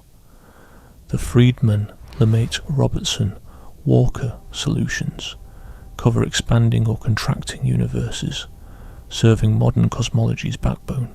Each of these solutions depicts a feasible universe per general relativity. Gödel unveiled a fresh one, a rotating universe full of perfect fluid dust, representing simplified galaxies. Here, rather than expanding, the universe rotates. This universe's geometry is fascinating. It's homogeneous, meaning each point mirrors others, and it rotates around a preferred axis. From any vantage point, an observer would witness the universe revolving around them without any central hub. The nitty-gritty involves defining the metric, a mathematical workup of distance and time in space-time, to ensure it obeys Einstein's equations for a suitable matter setup. Gödel's metric is both elegant and symmetrical, rich in mathematical depth, but the intriguing bit is its physical implications. Gödel's universe features closed time-like curves. This means someone could travel through space-time and return to their original point in both space and time. You could hop on a spaceship, fly off in a particular direction, spend ages travelling, and return to your starting point before your departure, bumping into a younger version of yourself. How come? In general relativity, space-time's geometry dictates which paths are time-like, paths at sublight speeds people can take. Normally, all time-like paths stretch infinitely backward and forward. However, in Gödel's spinning universe, the blend of rotation and space-time curvature forces these paths to loop. Picture space-time as a twistable fabric. In a flat setting, no journey rewinds to your past. But Gödel's spinning warps space-time so intensely that what initially points forward ends up back at the start. Following a straight path through this twisted cosmos, you end up right back where you began. The idea shook Einstein. He'd long believed in the relativity of time, but that causality was a constant. Things usually happen in a particular order. Causes come first, then effects. But the concept of closed, time-like curves throws a wrench into this idea. If you could somehow travel back to your own past, all sorts of odd paradoxes could pop up. You might stop yourself from being born, take out your grandfather before your parent even existed, or end up in a mess of logical problems. Gödel knew about these paradoxes but didn't let them bother him. To him, closed time-like curves suggested that time isn't really what we think it is. The usual idea of time, where it flows from the past to the future, doesn't match up with how space-time is structured. According to Gödel, time as we think of it is more of a mental construct than a real feature of the universe, tying into his interest in Kantian and idealist philosophies. I'll dive more into that later, but the main point here is that Gödel wasn't just saying time travel has paradoxes. His point was that the presence of closed time-like curves in a solution to Einstein's equations indicates that the traditional notion of time isn't a physical reality. He reasoned that if Einstein's equations support universes with closed time-like curves, and if these equations accurately describe space-time, then it says something about time's nature in all universes, including ours. Specifically, it suggests there's no true global time, no way to sequence events consistently for everyone. In normal space-times, you can set up a global time function that neatly arranges events in an order. However, in a universe like Gödel's, such a function can't exist, making the notion of time more flexible and less orderly than we tend to think. Critics jumped in right away. Our universe doesn't spin like Gödel proposed. Observations of the cosmos show no huge rotations, making Gödel's idea seem more like an interesting mathematical possibility that doesn't hold up in reality. Gödel saw this coming and had an answer. He wasn't saying our universe is a Gödel universe. His point was that the physical laws we follow, namely Einstein's equations, allow for such universes. This fact tells us something about the laws and thus about all universes governed by them. Think of it like this. Newton's laws let us imagine frictionless machines or perfect collisions. These don't actually exist, but studying them helps us understand Newtonian mechanics better. In the same way, looking at Gödel's rotating universe helps us grasp general relativity and its take on time in any universe it's applied to. What Gödel thought he exposed was how general relativity doesn't back up the notion of time as a flowing thing. The theory maps out space-time but doesn't favour any single version of past, present and future. Time, in this view, isn't part of reality's core. It's something we perceive as we navigate space-time. This is still a hot topic. Not everyone agrees with Gödel. Some physicists and philosophers argue he stretched the idea too far. Just because a theory has strange solutions doesn't mean they apply to the real world. General relativity also permits ideas like wormholes and naked singularities, but that doesn't necessarily mean they're part of our universe. Plus, more recent research shows not all rotating universes necessarily have closed time-like curves. Some rotate without enabling time travel, which weakens Gödel's case that rotation plus general relativity equates to time being a concept rather than a physical truth. Regardless, Gödel's insights sparked major interest in space-time's causal structure. Scientists began digging into which space-time shapes allow these time loops, when they happen, and if we could make them ourselves. This led to ideas like chronology protection, which are hypothetical ways to stop closed time-like curves from forming. Stephen Hawking even put forward a chronology protection conjecture, suggesting the laws of physics might just ban time travel to the past altogether. Whenever the conditions are right for closed time-like curves, it seems like quantum effects step in and stop them in their tracks. This idea isn't proven yet, and there's a fair share of skeptics among physicists. The whole conversation kicked off because of Gödel's finding that classical general relativity actually allows for time travel. Another takeaway from Gödel's work is the understanding that the overall structure of space-time is crucial. In the early days, relativity was all about local properties, like point curvature, particle paths, and field equations. Gödel highlighted that global topology, the bigger picture of how space-time loops around, holds significant weight. This broader viewpoint became key in modern cosmology and black hole studies. Let's dig into the technicalities of Gödel's universe. The space-time he described is homogeneous, meaning it looks the same no matter where you are. There's no special spot, but it's not visually uniform in all directions. The rotation disrupts this symmetry, and every observer notices a particular axis around which the universe spins. The universe's matter is a perfect dust-like fluid with equal density everywhere. This idealized dust reflects galaxies with zero pressure. The fluid spins at an angular speed, linked to density by Einstein's equations. The rotation and gravity's pull keep the universe steady, neither expanding nor shrinking. Gödel found a specific mathematical form for the space-time metric, which includes hyperbolic functions and shows cylindrical symmetry around the rotation axis.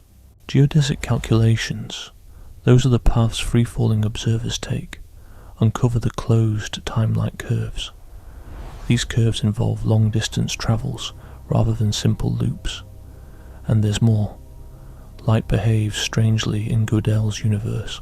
If you shine a light from one point, it fans out, but eventually gathers at a later point on that rotation axis. Thanks to rotation and curvature, it's a focusing effect unlike ordinary cosmologies. Gödel also explored if his universe could be a real cosmological model with tweaks.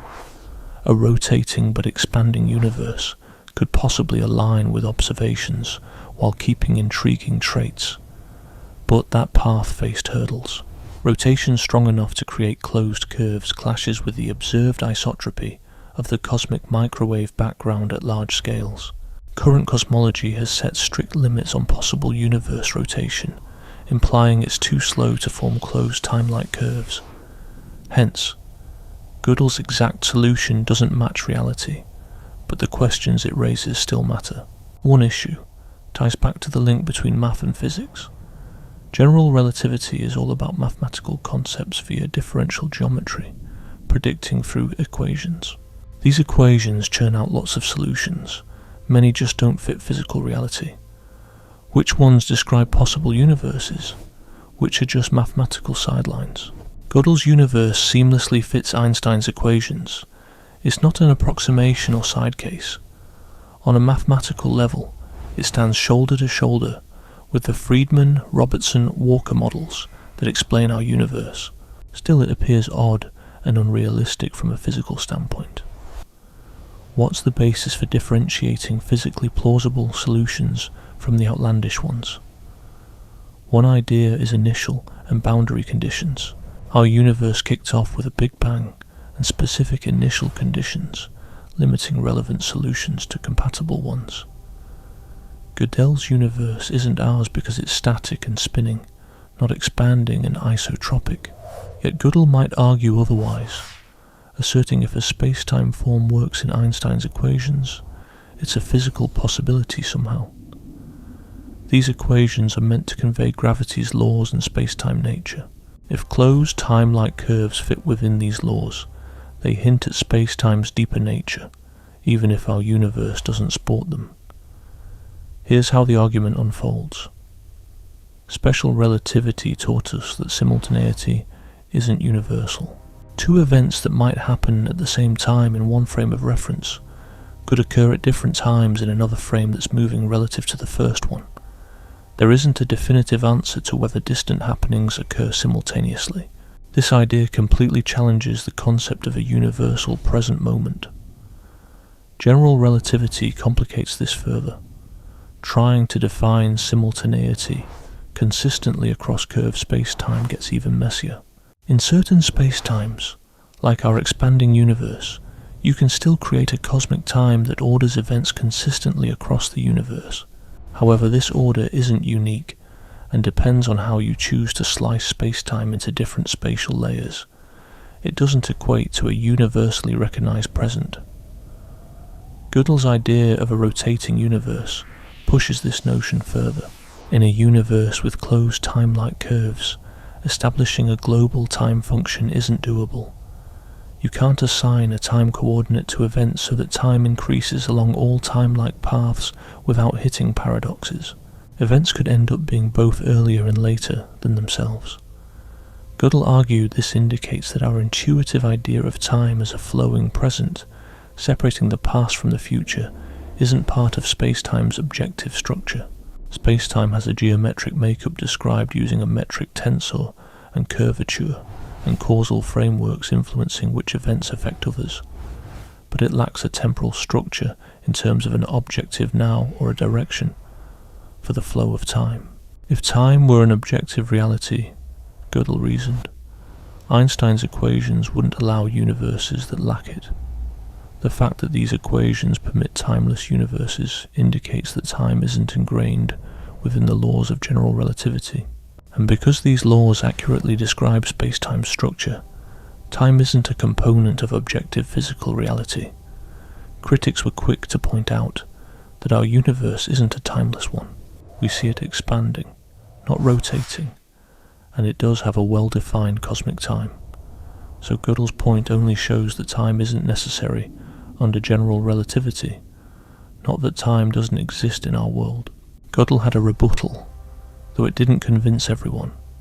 He said that the mere possibility of timeless universes, governed by the same physical laws as ours, means time isn't a fundamental feature of reality. If time was an objective aspect, it would need to exist in every universe governed by general relativity. The existence of even one lawful universe without time proves that time isn't required by the laws themselves. Think of a comparison. Suppose a physical theory allowed for both three-dimensional universes and ones with 4 dimensions. This would suggest that the number of spatial dimensions isn't dictated by fundamental laws, but rather by specific boundary conditions. Similarly, if general relativity supports both temporal and timeless universes, then temporal structure isn't a basic aspect.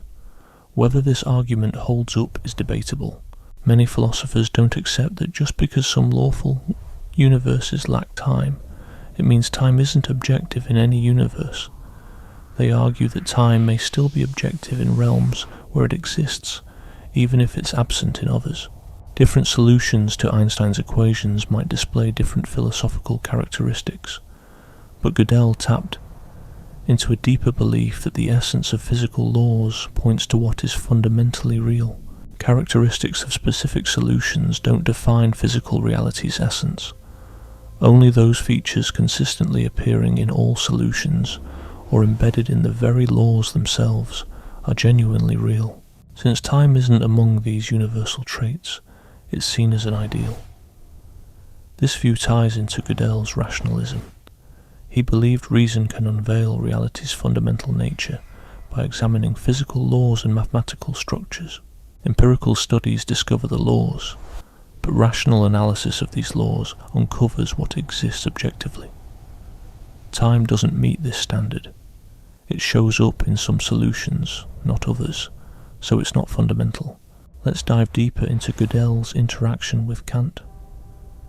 Kant was the first philosopher Gödel examined in depth, reading the Critique of Pure Reason as a teenager. Over his life, Gödel both admired Kant and criticized some of his perceived errors. Gödel's mixed feelings about Kant tell us a lot about how his own philosophy evolved. Kant made a clear line between phenomena, the world as we see it, and noumena, which are things as they really are. He said space and time are part of phenomena, ways we perceive the world rather than traits of things themselves. This view, called transcendental idealism, steers clear of doubting the outside world completely. It doesn't claim the world isn't real, just that we can't truly know it as it is. We only get to know it through our senses and understanding. Gödel liked this idea. He saw Kant as someone who thought reality existed independently of us, but also appreciated how our minds shape what we know. Still, he felt Kant overdid it on the gap between phenomena and noumena. Kant said that things in themselves can't be known, but Gödel believed reason could pierce through appearances to get a grasp on reality, especially in math and through science. When it comes to time, Gödel was on board with Kant's idea that our everyday experience of time isn't the real deal. The now we feel is part of the phenomenon. But Gödel didn't think time was only in our heads. Time, as physics sees it, is objective, even if it looks nothing like the time we feel passing. Gödel wound up splitting time into two ideas. There's intuitive time, which is how we sense time passing, past, present, future, and all that. Then there's physical time from relativity, which deals with coordinates and a four-dimensional structure. Gödel argued the time we experience, intuitive time, is all in our heads, but space-time, what physics talks about, really exists. Physical time doesn't have the features we associate time with, like the constant movement from past to present to future. In terms of human experience, time is ideal, even though space-time is real. This way of thinking may seem puzzling. How can he be both a realist about space-time and an idealist about time? The trick is that space-time has structure geometrically and causally, but not in the way we intuitively think of time. We map our own sense of timing onto the events that occur in space-time, which helps us manage our world but doesn't show how the world truly is. Gödel found validation in Leibniz, another respected philosopher. Leibniz saw space and time as relationships between things, not things themselves, which resonated with Einstein's theory of relativity, but Gödel also noticed differences. While Leibniz was an idealist about both space and time, Gödel held space-time as objectively real, yet he felt close to Leibniz's blend of rationalism and metaphysics. Leibniz believed the world was ultimately composed of monids, simple substances, and everything we see results from them. This fit well with Gödel's taste for examining the deeper truths of the universe. Gödel dived deep into Leibniz's lesser-known works, suspecting there were hidden gems of wisdom that others might have intentionally overlooked. He thought perhaps there was a plot to keep Leibniz's philosophical findings under wraps. This inspired Gödel's metaphysical musings, albeit he never shaped a full-blown system like Leibniz's. His thoughts on time were also shaped by threads from Edmund Husserl, the creator of phenomenology. Studying Husserl from 1959 onward left a big mark on Gödel. Phenomenology dives into how we consciously experience different things, like how we feel the passing of time. Husserl explored how our consciousness strings together moments into a seamless flow, letting us make sense of succession and duration. Gödel viewed phenomenology as a systematic way to clarify concepts, especially time. By probing how we perceive time, we can tell apart subjective feelings from objective realities. This helps us untangle our intuitive sense of time from actual physical time. Although Husserl didn't back the idea of time being just an ideal concept like Gödel did, he was more focused on understanding how we experience time in our minds, rather than debating if time is real or imaginary. Gödel, on the other hand, thought Husserl's methods could potentially support the view that time is a mental construct. By dissecting the core aspects of how we experience time, phenomenology highlights that these aspects are more tied to our consciousness than to reality itself. This leads us to Gödel's complex take on idealism. He described his thinking as idealistic, yet he believed in the real existence of mathematics and physics. How does this add up? It boils down to separating different kinds of idealism. Metaphysical idealism claims that the essence of reality is mental or spiritual. Berkeley's idealism, for instance, insists that only minds and ideas exist. Gödel didn't buy into this, believing in a reality that exists independently of our minds, complete with abstract mathematical objects in the physical space-time. Epistemological idealism suggests we can't know things as they truly are, but only as filtered through our conceptual lenses. Kant's transcendental idealism is partly this kind. Strong versions of this? Gödel didn't agree with them either. He believed reason could grasp objective truths beyond mere appearances, but he did support a specific form of idealism tied to features that we naturally ascribe to reality. The idea of time as a flowing present, ideal. Space as Euclidean geometry, also ideal. In reality, space is non-Euclidean. Causality as an absolute link, again, ideal. These are traits stemming from our experience, not from the world itself. So Gödel's idealism was unique and nuanced. He saw intuitive time as ideal, space as non-real, and was an idealist about what we perceive while maintaining realism regarding abstract concepts and physical laws. This set him apart from traditional idealists who tended to idealize everything. There's a philosophical puzzle in Gödel's view regarding the link between intuitive time and physical time. If our perception of events over time is flawed, why did such perceptions evolve? Why would evolution craft minds that misunderstand time? Gödel didn't tackle this outright, but a possible answer could be that evolution shaped our minds to effectively deal with local space-time. In localized regions, the features of space-time resemble our intuitive sense of time. Nearby events have a clear order, and causes precede effects locally. Thus, our intuitive grasp of time serves us well for survival, even if it falters on a larger or more extreme scale, like Gödel universes. This makes intuitive time akin to Euclidean geometry, locally reliable but globally insufficient. Our earthly environment seems Euclidean enough for everyday activities, while the greater universe shows non-Euclidean characteristics. Moreover, there's a bigger question about how we experience time phenomenologically. Even if time as a flow is merely an ideal, we still feel it passing. The sensation of time moving forward feels undeniably real. Understanding this subjective experience is crucial in philosophy. If time doesn't genuinely flow, then why is our experience of it so vivid? Such questions about how we perceive time remain open for philosophers and neuroscientists to explore. How do our brains create this feeling of time moving? Why do we have a sense of the present moment? How do we perceive events happening one after another or lasting through time? Although Gödel didn't provide solutions, he believed uncovering the difference between our intuitive and physical time perceptions was an essential step. Recognizing physical time's lack of intuitive structure opens up paths to explore how our minds craft the experience of temporal flow. Experiences feel real even when they don't align with objective time structures.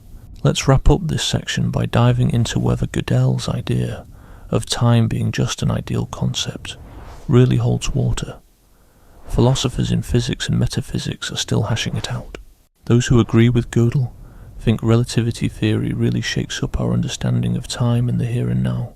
They see space-time as a solid four-dimensional block where everything happens without past, present or future distinctions, which are only from our point of view. Gödel's concept of rotating universes highlights that some lawful spacetimes can't have a unified global time. Critics see it differently. Some argue relativity doesn't make objective time obsolete. Maybe the present is tied to different reference frames, yet it's objective within each one. Or there might be a special reference frame that dictates absolute simultaneity, even if relativity doesn't pinpoint it. Others feel the theoretical existence of timeless universes doesn't prove our universe's time is ideal. What's real here matters more. Then there are those who admit physical time isn't like we thought, but that doesn't mean it's imaginary. Physical time is real, just not what we expected. Updating our time concept to fit relativistic space-time is progress, not proof time's a figment. I think Gödel's argument highlights key issues, but doesn't completely show time as an ideal. It reveals that intuitive time doesn't translate well to relativistic space-time, eliminating flowing presence and absolute simultaneity from fundamental physics. But deciding if this makes time an ideal, or merely corrects our wrong assumptions, hinges on how we define those concepts. What can't be denied is the impact of Gödel's work on debates in the philosophy of physics. He demonstrated that exploring precise solutions in Einstein's equations unveils both conceptual and philosophical challenges. He highlighted how mathematical physics and metaphysics enrich each other and left a philosophical conundrum. How do we reconcile our sense of time with the physical space-time structure? This question lingers, showcasing the intricate issues Gödel unraveled by blending logic, math, physics and philosophy in exploring time's true nature. Part 7. Diving into the ontological argument for God. Back in 1970, Gödel thought he didn't have much time left. Quietly, he'd spent years working on a logical proof about God's existence, tucked away in notebooks that nobody got to see. With death seemingly close, he let his colleague Dana Scott copy the proof, but only if Scott promised to keep it under wraps. Gödel was worried, as he told his buddy Oscar Morgenstern later, that folks might think he genuinely believed in God, even though he was only following a logical thread. This was a curious remark. Gödel did actually hold a belief in God. He regularly read the Bible, had his own theological thoughts, and expressed to friends his belief in an afterlife. So, why act cold or detached? Maybe he knew it'd be odd for a strict logician like himself to propose proof of God's existence, or the proof's abstractness might make calling it religious misleading, or he might have sensed it had shortcomings he couldn't fix. Gödel never officially published this ontological argument while alive. It only saw the light after his passing in 1978, when others went through his papers and put Scott's version against Gödel's original drafts. Since then, philosophers and logicians have dug into it, criticizing and defending it alike. Some computer science whizzes have even confirmed its logical correctness using automated theorem tools. But whether it actually proves anything about God? That's still up for hot debate. To dive into Gödel's proof, you need to first get a grip on the ontological tradition it's rooted in and the logical tools he used. Ontological arguments aim to prove God exists purely from the idea of God, using reason alone, without relying on evidence from the outside world. This hails back to the 11th century with Anselm of Canterbury. Anselm claimed God is, by definition, the greatest being you can imagine. If God only existed in our heads, not in real life, then you could think of something greater, something with God's traits plus existence in reality. But that would clash with the definition of the greatest conceivable being. So God must exist in reality as well as in our thoughts. Some found this too clever to be true. How do you prove something's real? By only unraveling concepts.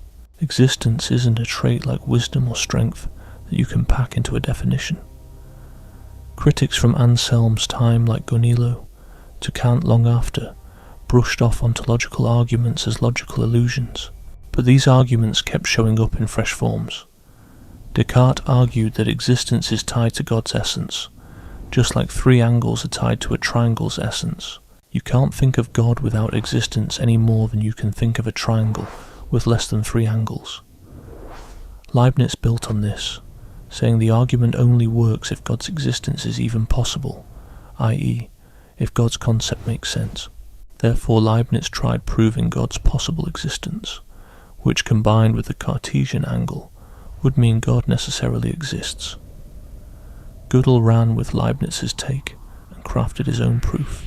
He used modal logic, focusing on necessity and possibility, along with the concept of positive properties instead of calling them perfections. This proof is packed with technicalities involving axioms and definitions, all leading to solid conclusions. Here's a simpler run-through. Gödel starts with the idea of a positive property. He avoids defining what makes a property positive, treating it as a basic concept. Positive properties, intuitively, enhance or perfect what they belong to, like omniscience, omnipotence, being perfectly good. Their negations, ignorance, powerlessness, wickedness, are negative. Axiom 1 states that if a property is positive, and it needs another property to be true, then that property is also positive. Being positive is closed under necessary implication. If being all-knowing is positive, and it implies having knowledge, then having knowledge is also positive. Axiom 2 proposes that for any given property, either it or its opposite is positive, but never both. Every property is either positive or negative, no middle ground. Using these axioms, Gödel arrives at Theorem 1. If a property is positive, it could potentially exist in something. The proof operates on a contradiction principle. Suppose a positive trait couldn't exist, then it would imply all properties, even negative ones. In that case, these negative traits would become positive, contradicting axiom 2. Hence, positive traits must be feasible. Now Gödel introduces what God means. A godlike entity possesses every positive trait, which forms definition 1. Here, God isn't described as a creator, judge, or person, but instead as the embodiment of every positive trait. Axiom 3 states that being godlike is itself a positive trait. This is quite a major assumption, suggesting that it's preferable to possess every positive trait rather than just a few. From Axiom 3 and Theorem 1, Gödel arrives at Theorem 2. God might exist. There could theoretically be a godlike being. This conclusion stems from the fact that being godlike is positive, and positive traits can potentially be instantiated. So far, this demonstrates only the possibility of God's existence, not the certainty. The next step moves from possibility to certainty. Gödel brings in the idea of essence. A trait is an individual's essence. If the individual possesses the trait, and this trait implies all other traits the individual has. Essence encompasses all that is essential about something. He proves Theorem 3. If a being is godlike, godliness is its essence, meaning God's nature is fully defined by having all positive traits. Nothing about God is random or accidental beyond this. Then there's Axiom 4. If a trait is positive, it's necessarily so. A trait's positivity doesn't change across potential scenarios. What's positive remains positive universally. Gödel explains necessary existence. An individual necessarily exists if every essence of that individual is necessarily present. Necessary existence implies being in all possible worlds, not just our actual one. Axiom 5 argues, necessary existence is a positive trait. This is the most controversial point, claiming that existing inherently is better than existing by chance. A being that might not exist is less perfect than one that must. From Axiom 5 and previous results, Gödel shows Theory 4. God exists necessarily. The gist is this. Being godlike is God's essence, and necessary existence is a positive trait. Since God holds all positive traits, God must exist necessarily. Hence God's essence is always manifest. Thus God exists in every potential universe, including our own. This argument logically holds up. Accept the axioms and definitions, and the conclusion follows. Computers even verified it's technically sound. But does it prove God exists? Almost everyone scrutinizing it questions the axioms. Why trust Axiom 2 that categorizes all traits as either positive or negative, with no neutrality? Why believe Axiom 5 that considers necessary existence positive? These aren't self-evident and need justification, which Gödel didn't provide. The biggest hurdle is modal collapse. Jordan Howard Soil showed that Gödel's axioms suggest if something is true, it's necessarily true. No truth is contingent. Everything is predetermined. This absurd result is largely rejected. If Gödel's axioms imply modal collapse, they're wrong. Gödel knew issues might arise but didn't explicitly tackle modal collapse. Some proof defenders modified axioms to sidestep collapse while keeping the conclusion. Others argue collapse isn't as problematic, but most philosophers see it as the proof's downfall. Another critique from folks like Graham Oppy is that the axioms prove too much. If Gödel's logic holds, it could just as easily verify the necessary existence of a completely evil being, a nearly godlike entity lacking one trait or other strange objects. The proof doesn't confirm God's existence, but might show the axioms are flawed. There's also a question of what the proof really establishes, even if valid. The godlike entity in Gödel's proof is merely defined by having all positive traits, which seems disconnected from the traditional religious notion of God. Does this godlike entity actually give a hoot about humans? Does it really step in to answer our prayers, whip up a miracle, or play the ultimate judge for the living and the dead? None of this automatically comes from having every awesome attribute. Gödel's idea of a god might not be your typical personal deity, but more like some impersonal force or abstract ideal. He was aware of this, admitting to Morgenstern that his proof was about logic, not a pitch for religion. Does this supposed God align with the one in Christianity, Judaism, or Islam? That's still up in the air. At best, the proof shows that something with the top-notch perfections exists out of necessity. Matching up this being with a religious deity takes more than just logic. So why did Gödel dive into this proof? Probably a few reasons lined up. First off, simple curiosity. Ontological arguments are real brain teasers. Showing that solid modal logic could map them out was an accomplishment on its own. Then there's his love for reason. Gödel was convinced pure intellect could dig into life's big truths. A solid ontological proof would back up that belief. Lastly, his hidden interest in the theological stuff. Even though he kept it to himself, he had his set of religious beliefs. A logical proof supporting God's existence would strengthen that. However, doubts crept in for Gödel too. He tweaked the proof over many years, suggesting he saw holes or limits. He never felt comfortable enough to publish it, hinting he wasn't completely convinced. His chat with Morgenstern also shows he wasn't sure how people should take the proof. One take on this is that Gödel saw the proof as laying out what follows from some beliefs about greatness and perfection.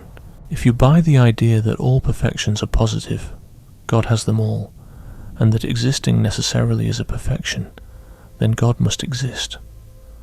The proof lays out this if-then kind of logic, but whether the if part holds true calls for more philosophical debate beyond the formal logic. So for him, the ontological argument was more like a way to clarify ideas, not exactly a proof. It showcases what sort of commitments one is making if they believe in a totally perfect being.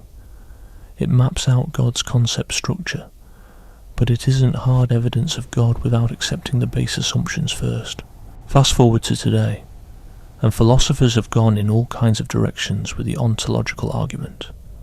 Some are using modal logic to cook up new versions by tweaking the axioms. Others dig into what this whole necessary existence thing even means using possible world semantics. Meanwhile, some completely choke the ontological arguments, siding with Kant in saying that existence isn't even a property or any kind of perfection. This debate opens up a bunch of big metaphysical and logical questions. Just what is existence? Is it just another property, or is it in a league of its own? What's the deal with making some properties positive or perfect? Can we jump from brainy concepts to real-world stuff, or do claims of existence always need some experience backing them up? These questions go beyond the specifics of the ontological argument, tapping into the heart of philosophical inquiry. Gödel's take on the argument remains noteworthy for its logical depth and use of fancy higher-order modal logic. Whether it truly works as a proof or not, it shows off how formal logic can tackle age-old philosophical issues. It highlights the might of symbolic logic for crafting precise, testable arguments, and also flags how both promising and limited it is when trying to pin down metaphysical conclusions just through logic alone.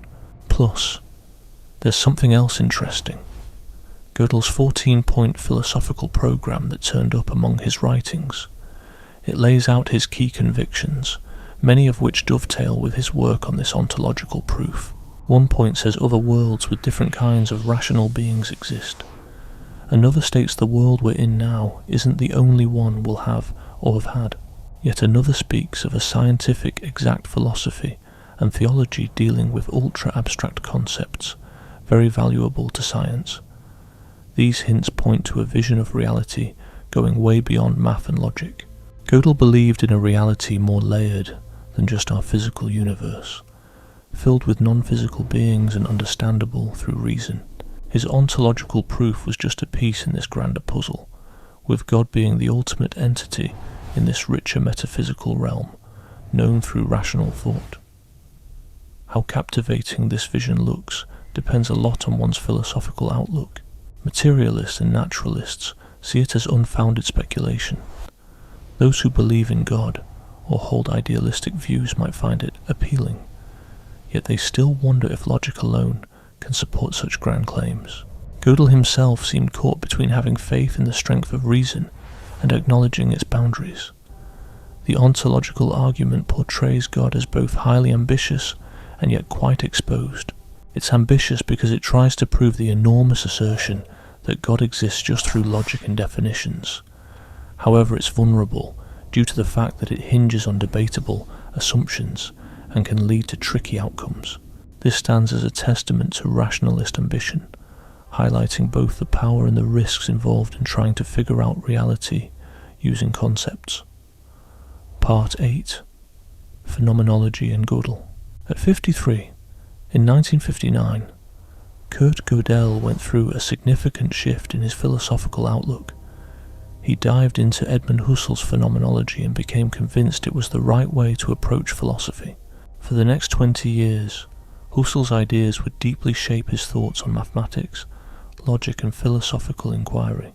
This newfound interest in phenomenology marked a major turning point in Gödel's intellectual journey, even though it's often not given its due importance.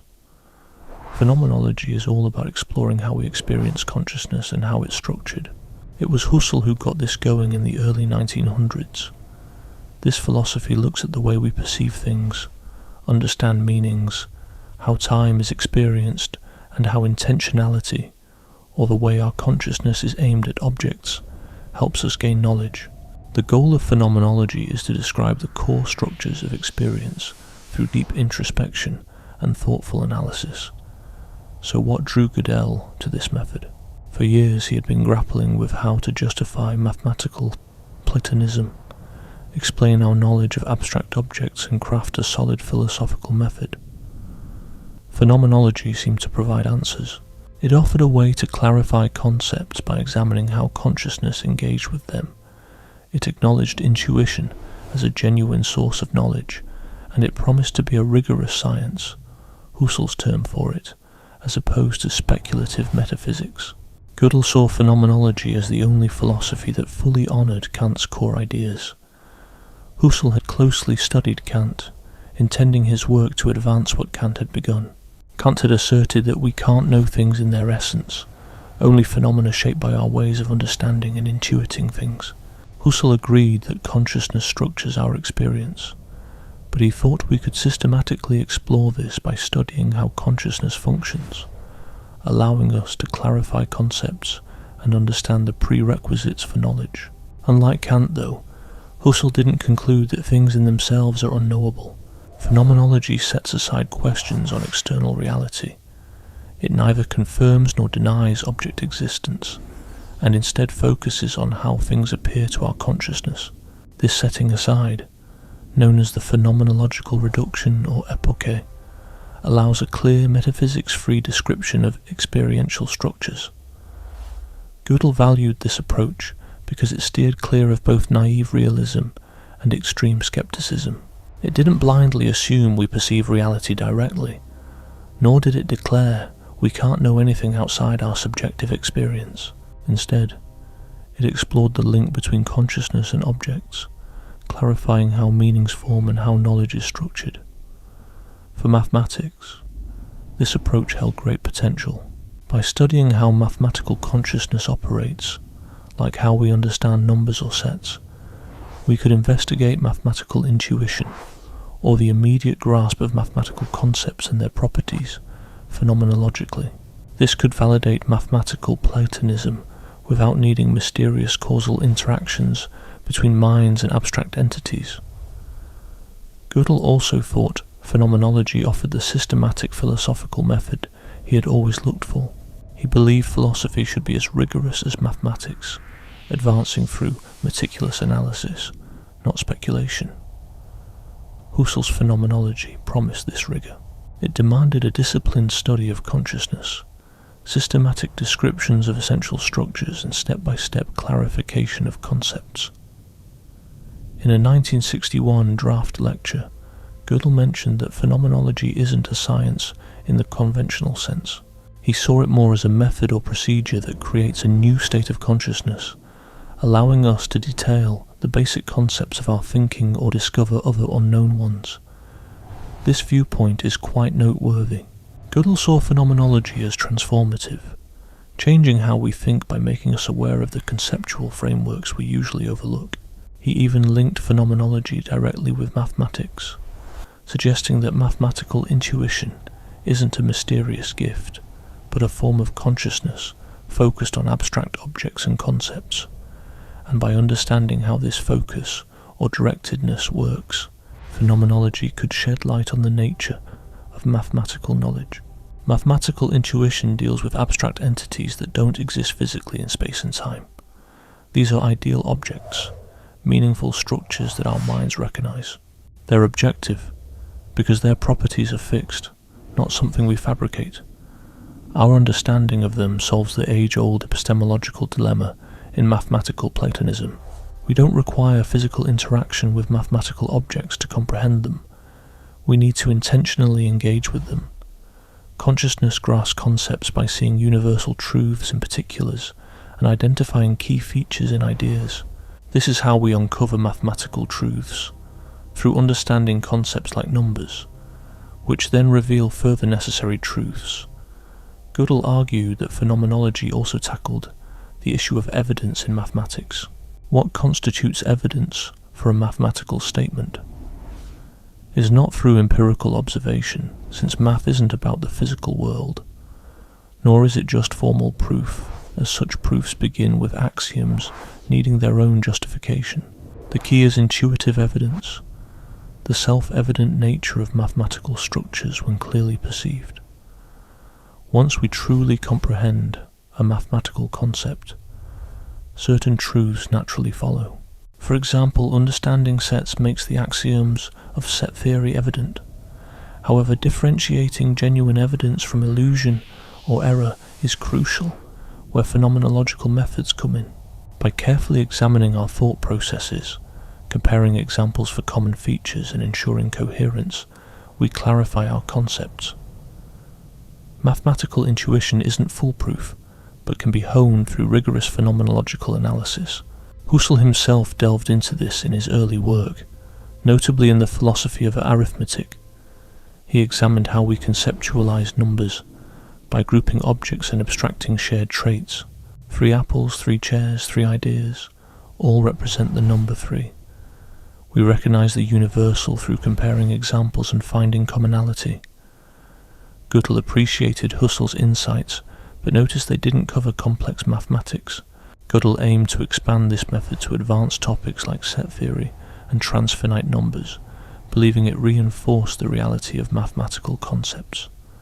The link between phenomenology and Platonism in Gödel's views is tricky. Some say he ditched Platonism for phenomenology, focusing on ideal meanings rather than abstract objects. Others think phenomenology simply backed Platonism without altering its essence. I believe Gödel balanced these views.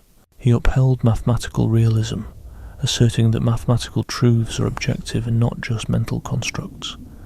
But he envisioned accessing that reality through ideal structures rather than perceiving independent objects. These structures hold objective properties, independent of individual perceptions, yet aren't typical objects. They're essences or meanings that consciousness understands. While this might seem puzzling, think of a word's meaning. It's not physical but still objective. The word triangle signifies a three-sided shape, regardless of personal opinion. We grasp this through understanding, not sensory perception. Mathematical ideas are similar, ideal meanings with objective truths, comprehensible through targeted mental focus. This stance finds a middle ground between nominalism, which rejects universals as mere names, and naive Platonism, which treats abstract objects like tangible ones.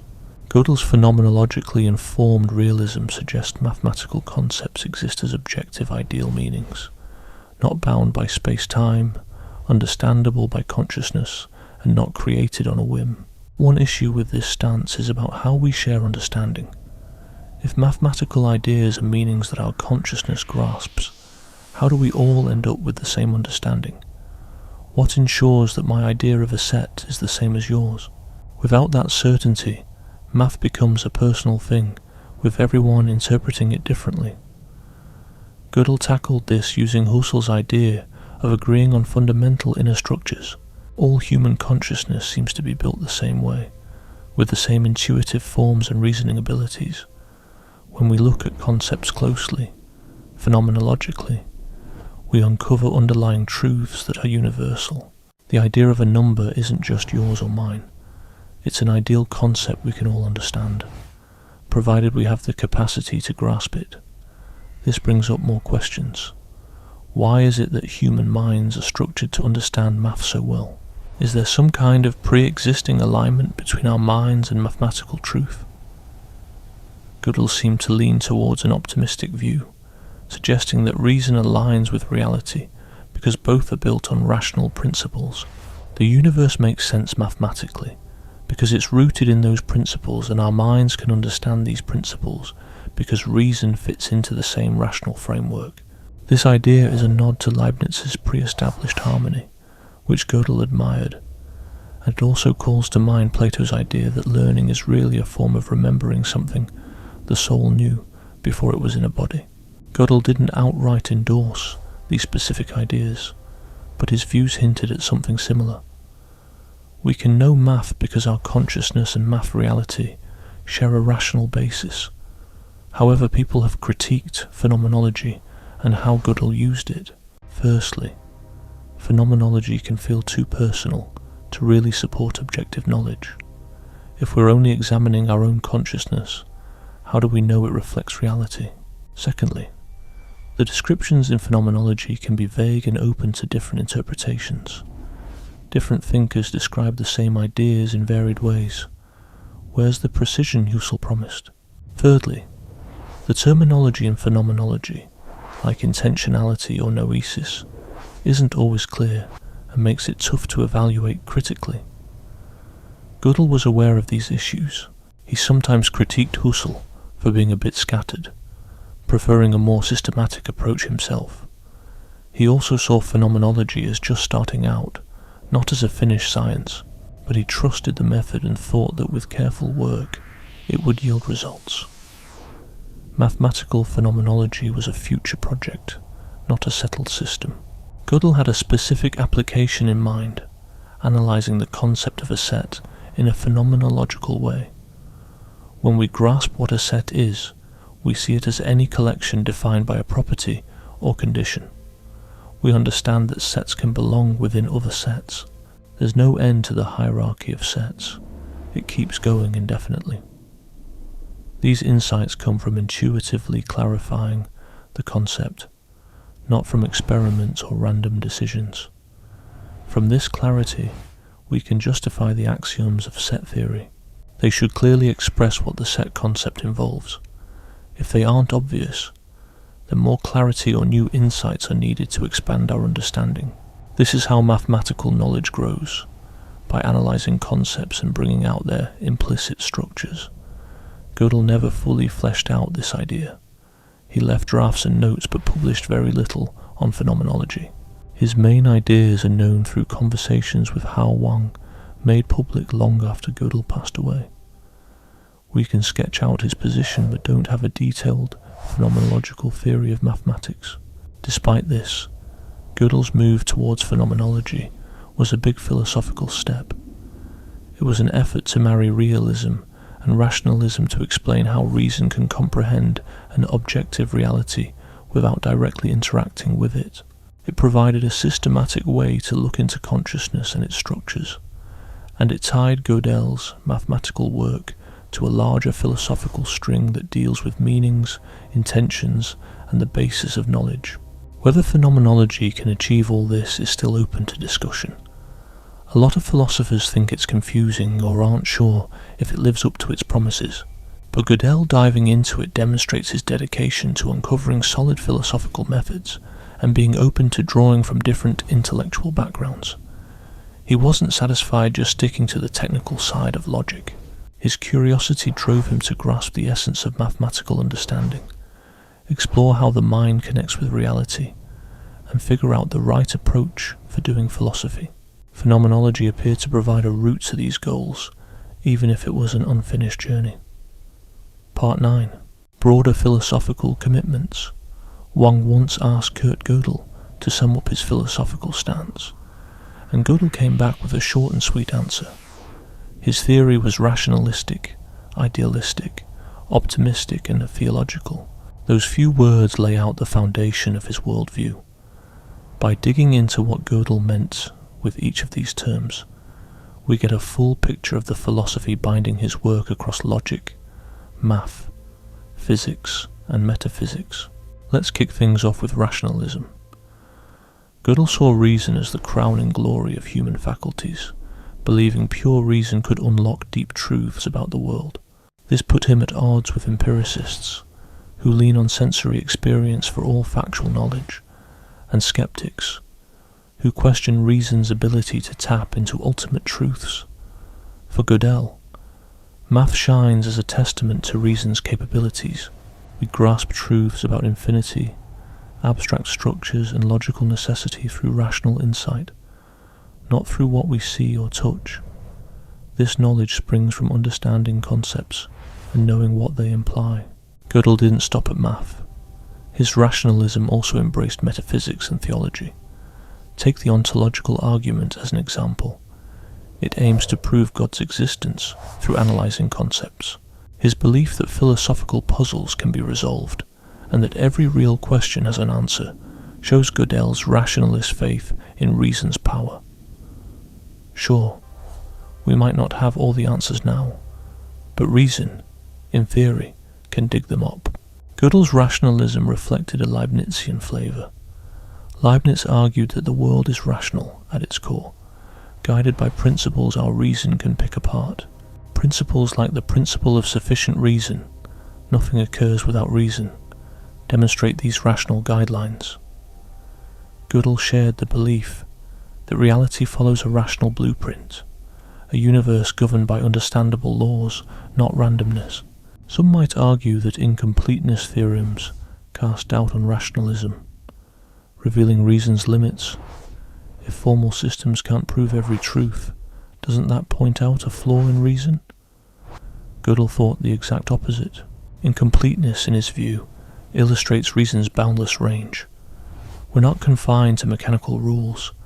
We can spot truths that formal systems might miss, and dream up new axioms to expand them. This unending creativity of reason signals its strength, not frailty. The second cornerstone is idealism. We've touched on Gödel's take on idealism in time. how the flow of time and the past-future split are more about consciousness than objective reality. But Gödel's idealism was more particular than what you'd find in traditional German idealism. He wasn't an idealist about matter or physical stuff. Space-time has its objective existence, but some aspects we think are real, like our everyday sense of time or some modal ideas, are actually tied to the observer, not the things themselves. This approach echoes Kant's transcendental idealism, though Gödel didn't buy into Kant's idea that the things in themselves are unknowable.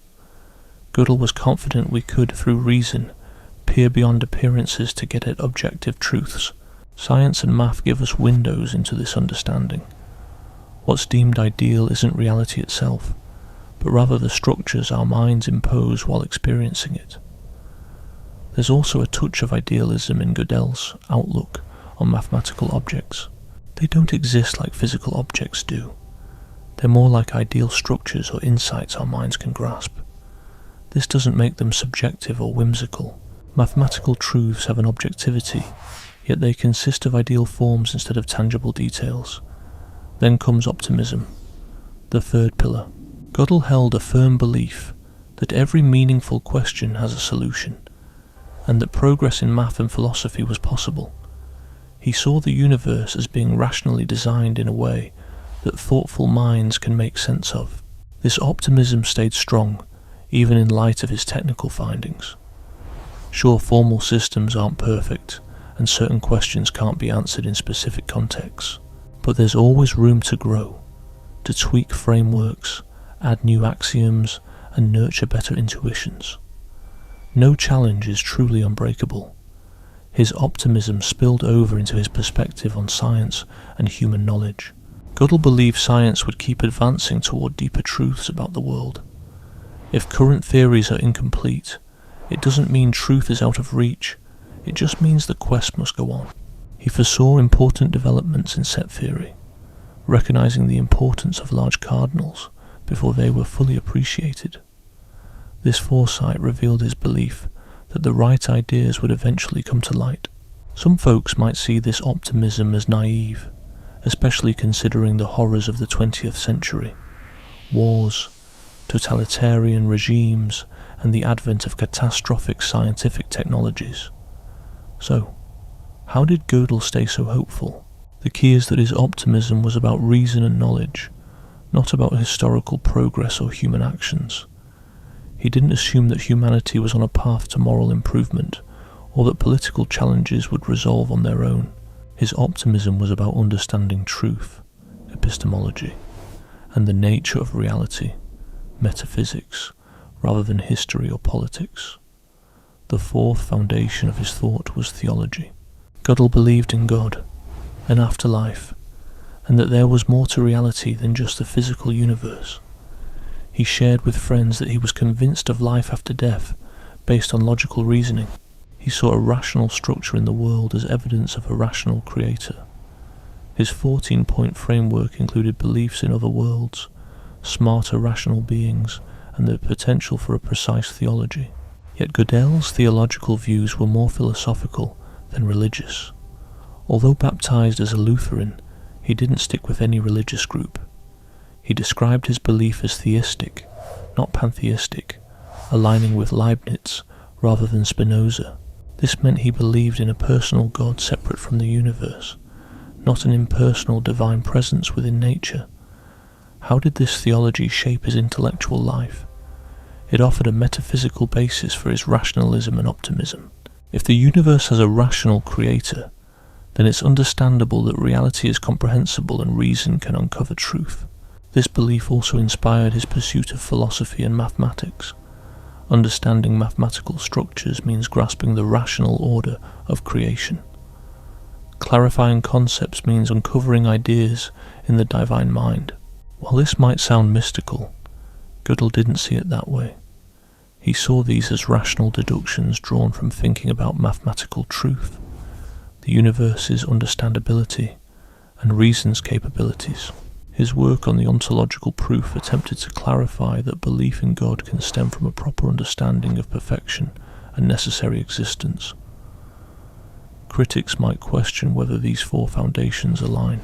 Can someone be both a rationalist and an idealist? Rationalism suggests real, objective truth, while idealism leans towards reality being dependent on the mind. But Gödel's particular brand of idealism sidesteps direct conflict. He viewed mathematical and physical structures as real, being an idealist only about some aspects of experience, like the passage of time. Is it possible to be optimistic about reason while recognizing the implications of incompleteness theorems? Certainly. If these theorems highlight reason's inventiveness rather than limitations, formal systems may be incomplete, but reason can surpass any fixed system. Can someone be both rationalistic and theological? Yes, if theology is based on philosophical argument, not solely on revelation or faith.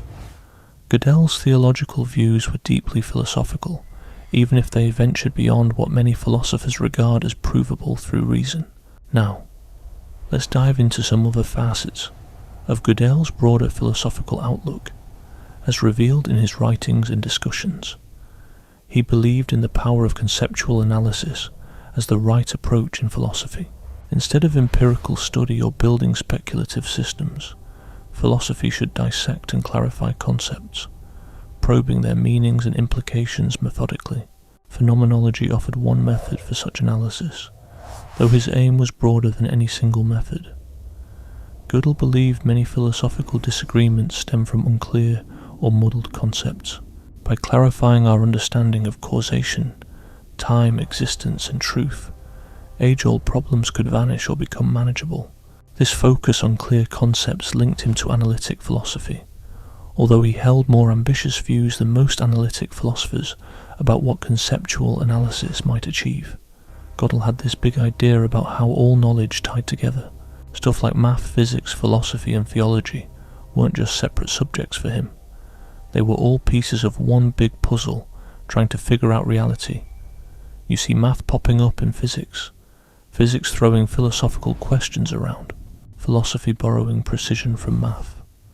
This was his holistic view, a fresh take back when everyone was busy separating everything in the 20th century. Gödel also stood firm about there being an objective truth in all these fields. Math truths, science facts, morals, and even theological truths were objective to him, even if some were trickier to pin down. This didn't mean we had all the answers. It just meant they were out there to find. He wasn't into making up convenient stories or following social norms. He wanted to know how things truly were. This mindset made him a bit of a rebel against relativism and the idea that truths were just social constructs. Gödel didn't care much for the logical positivist rule that only stuff you can verify needs to be taken seriously. Truths like the complex ones in math and philosophy might not be easy to test, but they mattered. He brushed aside the idea that logic and math were just random agreements, insisting they were discoveries. He wasn't on board with the thought that scientific theories were just handy tools. He believed they described reality. These beliefs often put him at odds with popular philosophical trends. He mingled with the Vienna Circle folks, who were big on logical positivism, but he quietly resisted their main ideas. He shared his thoughts and theories politely, but stuck to his guns about realism and rationalism. His famous incompleteness theorems, funnily enough, were often seen as evidence of positivism because they showed limits in formal systems. Gödel, however, saw them proving that truth was bigger than what we could formally prove. Another cool thing about Gödel's take was how he saw math and reality as linked. He figured mathematical structures weren't just helpful tools to explain the universe, but were part of the universe's core. This paints a picture of a universe that's mathematical to its core. So according to him, when scientists describe the universe with math, it's not just a language thing. It's because the universe itself is deeply mathematical. This vibe felt a bit Pythagorean or Platonic, and he was down with that. Modern physics kind of backs this up, you know. Equations in quantum mechanics and general relativity don't just tell us how things work, they reveal nature's essence. Particles and space-time are steeped in math. This perspective makes studying math a way to understand the universe itself. For Gödel, working in fields like logic and set theory wasn't just theoretical number crunching. He believed he was touching on something real and profound in the universe's framework. Another thing worth mentioning is Gödel's belief in progress. Even when he acknowledged the tough unsolved problems, he felt that our understanding grew over time. We know more now than people did ages ago, and future folk will eclipse us too. This progress wasn't guaranteed though. It relied on us keeping up with rational thinking. What fuels this progress? New ideas, methods, and sometimes groundbreaking discoveries by people like Gödel. In philosophy, progress was tougher to come by since it dealt with fuzzy, debated concepts. But he still thought progress there was possible. By sticking to solid methods like phenomenological analysis, logical formalization, or thoughtful argumentation, philosophers can actually move forward. Philosophy isn't just a bunch of random opinions. It's a growing exploration where new thinkers build on old ideas. This belief in progress set God apart from postmodern skeptics, who see philosophy as endless interpretation, without real cumulative knowledge. It also set him apart from historicists, who think philosophical ideas are so tied to their cultural context that later thinkers can't truly improve on them. Gödel believed truth is timeless, and that any era's reason can get closer to it. Wrapping up this part, let's ponder if God's wider philosophical vision really holds together. Can commitments like rationalism, selective idealism, optimism, theology, objectivism and progressivism coexist consistently? There are some clear tensions. Rationalism doesn't fit neatly with idealism. If idealism suggests reality depends on the mind, then being optimistic about reason's power hits a snag with things like incompleteness and undecidability. Using rational arguments for theology seems overconfident to many, but there's also a unifying theme. All these beliefs stem from a key idea that reality's rational structure can be understood through thought. Mathematical truths are objective because mathematical structures are real. Physical laws make sense because the universe is based on rational principles. Progress is achievable because reason can dig deeper into this rational order. God is thought to exist because in a rational universe there must be maximal perfection. Time is viewed as ideal since it lacks the structure of relativistic space-time, according to reason. Whether this outlook stands the test of time is up for debate. Many philosophers and scientists have dismissed some or all of these ideas. Empiricists argue that reason alone can't reach substantial truths. Naturalists turn down theology and metaphysical musing. Anti-realists about math doubt the objective existence of mathematical structures. Presentists challenge the notion of a temporal idealism. But God's perspective is both compelling and attractive. It seriously addresses abstract structures' reality and the human mind's ability to comprehend them. It opposes reducing math to just formalism or convention. It aims for unity and coherence across fields instead of accepting fragmentation. It stresses that knowledge and truth are ultimately significant. Getting things right is more than just useful, it's inherently valuable. This view of philosophy drove God's technical contributions, giving them purpose. He wasn't just proving theorems, but delving into the structure of mathematical reality. He wasn't merely solving logical riddles, but illuminating the link between truth and proof. He wasn't just unveiling new cosmological solutions, but probing the nature of time. Every technical feat contributed to the grander goal of understanding reality through reason. Part 10. Legacy and Influence. Kurt Gödel passed away on January 14th, 1978, at the age of 71. In his later years, he was gripped by paranoia about being poisoned, which led him to starve himself. His death certificate cited malnutrition and severe wasting as the causes. It was a heartbreaking end for one of the greatest thinkers of the 20th century. But the intellectual legacy he left behind continues to influence mathematics, logic, computer science, physics and philosophy even now. Gödel's impact is immense. His incompleteness theorems alone would secure his place among the giants of modern thought. They changed how mathematicians and philosophers perceived the foundations of mathematics fundamentally. However, Gödel also accomplished much more. He proved the completeness theorem, developed the constructible universe, found solutions in cosmology related to rotating universes, crafted the dialectica interpretation, and made significant contributions to set theory, proof theory, and logic. Few thinkers have impacted multiple fields so deeply and broadly. Let's trace his legacy across various domains. Starting with mathematics, Gödel's incompleteness theorems demonstrated that mathematics couldn't be fully formalized, quashing hopes of reducing math to just manipulating symbols. Yet this also paved new paths. Mathematicians began exploring which statements are independent from which axioms, examining logical hierarchy, and looking at the relationship between foundational systems. Set theory, post-Gödel, became a rich area studying infinite concepts. His work on constructibility and the continuum hypothesis initiated the study of independence phenomena. Paul Cohen's forcing technique furthered Gödel's results, becoming a core tool. Large cardinal axioms, whose significance Gödel foresaw, are now key to set theory.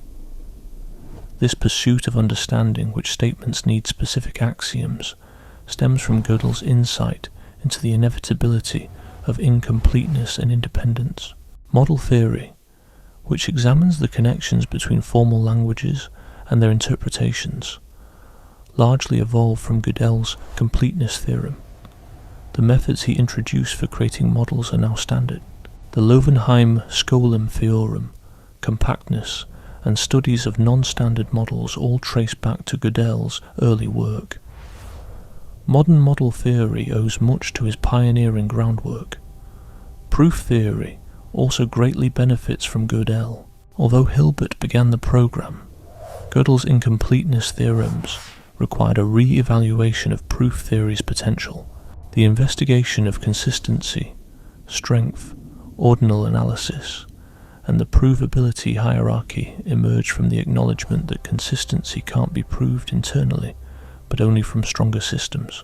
Gödel's speed-up theorems, which showed that some proofs needed exponentially longer expressions in weaker systems, opened up more research paths in logic.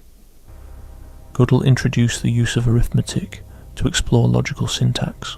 Gödel numbering has become crucial across mathematical logic and computability theory, and his diagonal argument has been adapted for many findings. His technical breakthroughs transformed the approaches logicians take toward formalization and meta-mathematical reasoning. Turning to computer science, Gödel's influence is just as deep, even if sometimes indirect. The incompleteness theorems tie directly to computability theory. Alan Turing expanded on Gödel's work to craft the theory of computation. The halting problem, illustrating that no algorithm can decide if programs will terminate, aligns closely with incompleteness. Both rely on self-referential structures to prove negative outcomes about the limitations of formal systems. Such connections between logic and computation became foundational. The Church-Turing thesis, contending that what's computable is Turing computable, is based on insights from Gödel about formalization limits. Computational complexity theory, busy with understanding the time and space various problems demand, utilizes methods stemming from Gödel's encoding strategies. Automated theorem proving must navigate restrictions suggested by Gödel's theorems. No algorithm can produce proofs for all true statements, nor determine if statements are independent of given axioms. These constraints dictate the capabilities of automated reasoning systems. Even within these boundaries, there's been some pretty impressive progress. Nowadays, proof assistants can check really complex mathematical proofs, although they still need someone to guide them, as they can't come up with these proofs all by themselves. The big philosophical conversations about artificial intelligence that we talked about earlier are also connected to Gödel's work. Can machines actually think? Is there any way computation can fully capture human intelligence? The Lucas-Penrose arguments, which use Gödel's theorems, might not hold up entirely, but they've sure spurred deep dives into these questions. Today's AI research is wrestling with things like creativity, insight, and understanding, all tied to what the incompleteness theorems tell us about formal systems versus how humans think. Over in physics, even though Gödel's rotating universe solutions don't fit our actual universe, they're still a big deal. They showed that general relativity can come up with really mind-bending causal structures. This led to loads of research on causality in curved space-time, the chronology protection idea, and the overall properties of space-time. Physicists often wonder now if space-times include closed time-like curves and ponder the physical rules that might stop them. More generally, Gödel's insights on relativity hit foundational questions about time, determinism, and how space-time is laid out.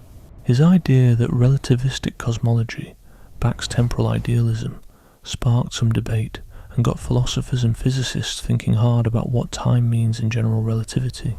The back and forth between those who think space-time is something solid and those who think it's all about relations, or between eternalists and presentists debating time, all link back to challenges Gödel raised. Theoretical physics has taken cues from incompleteness too.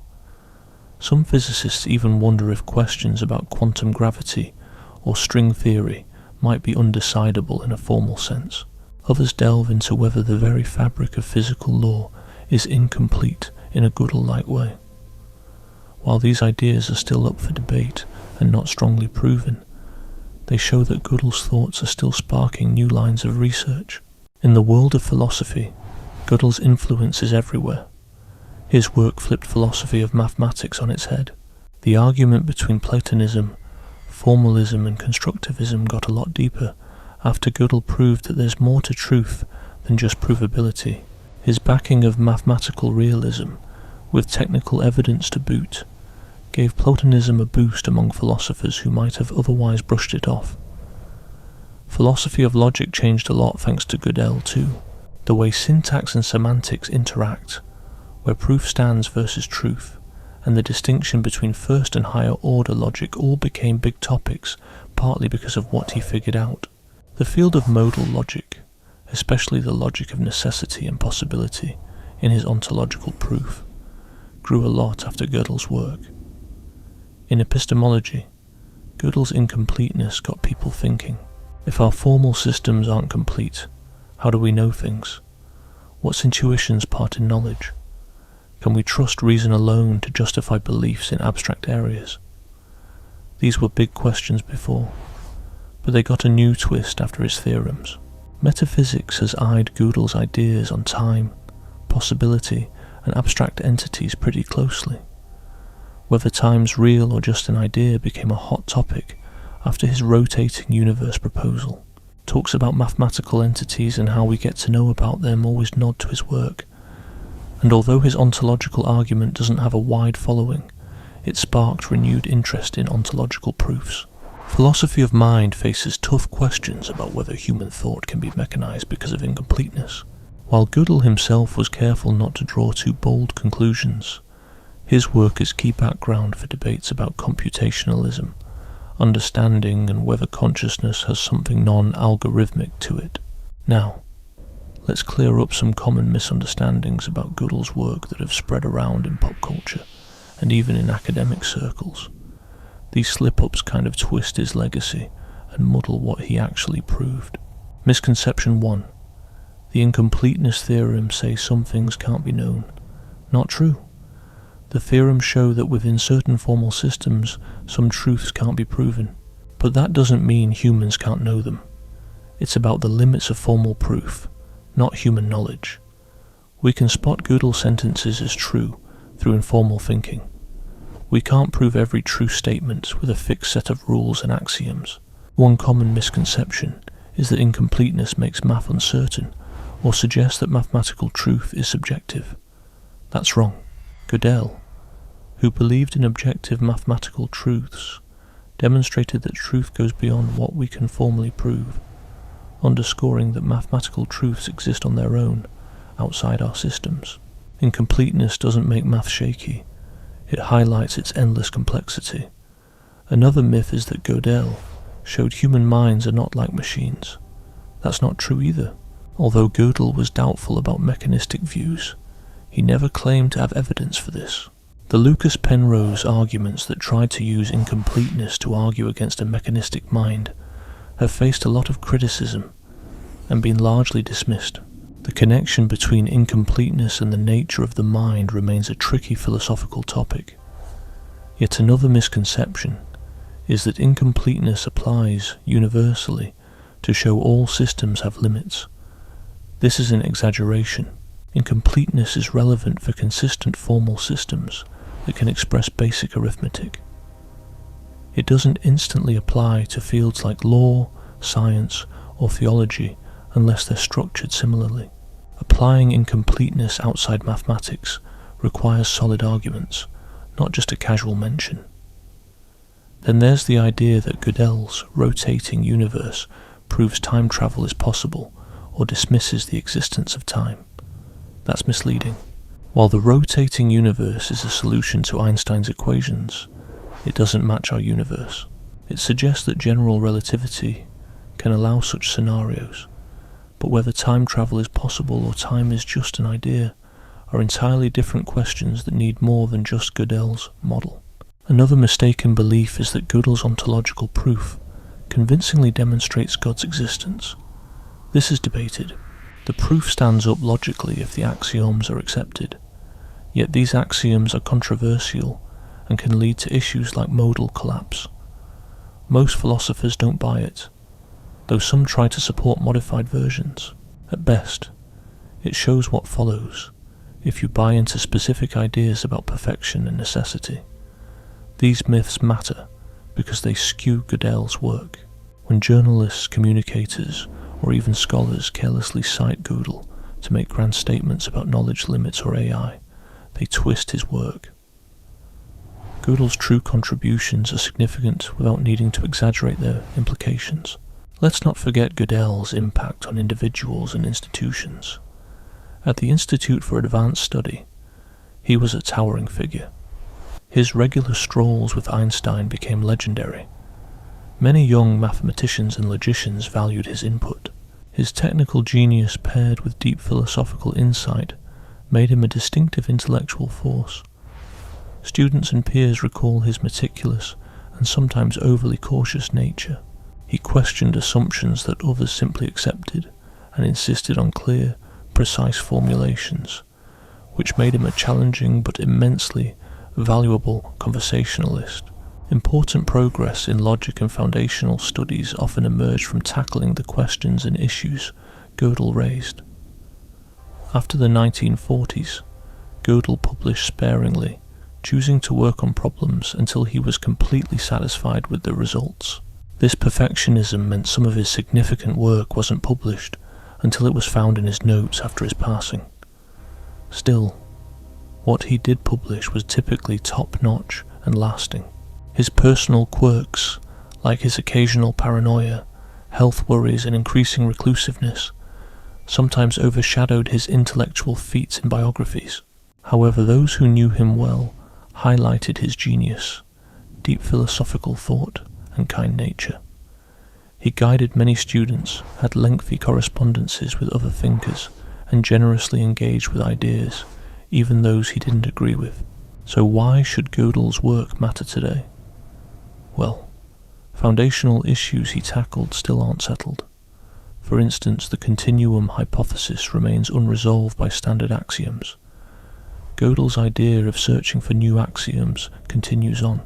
The philosophical angles of incompleteness are still hotly debated. His work isn't just some dusty historical relic, it's a vibrant part of our ongoing search for answers. As computing takes a more central role in science and society, the boundaries Gödel identified have real-world significance.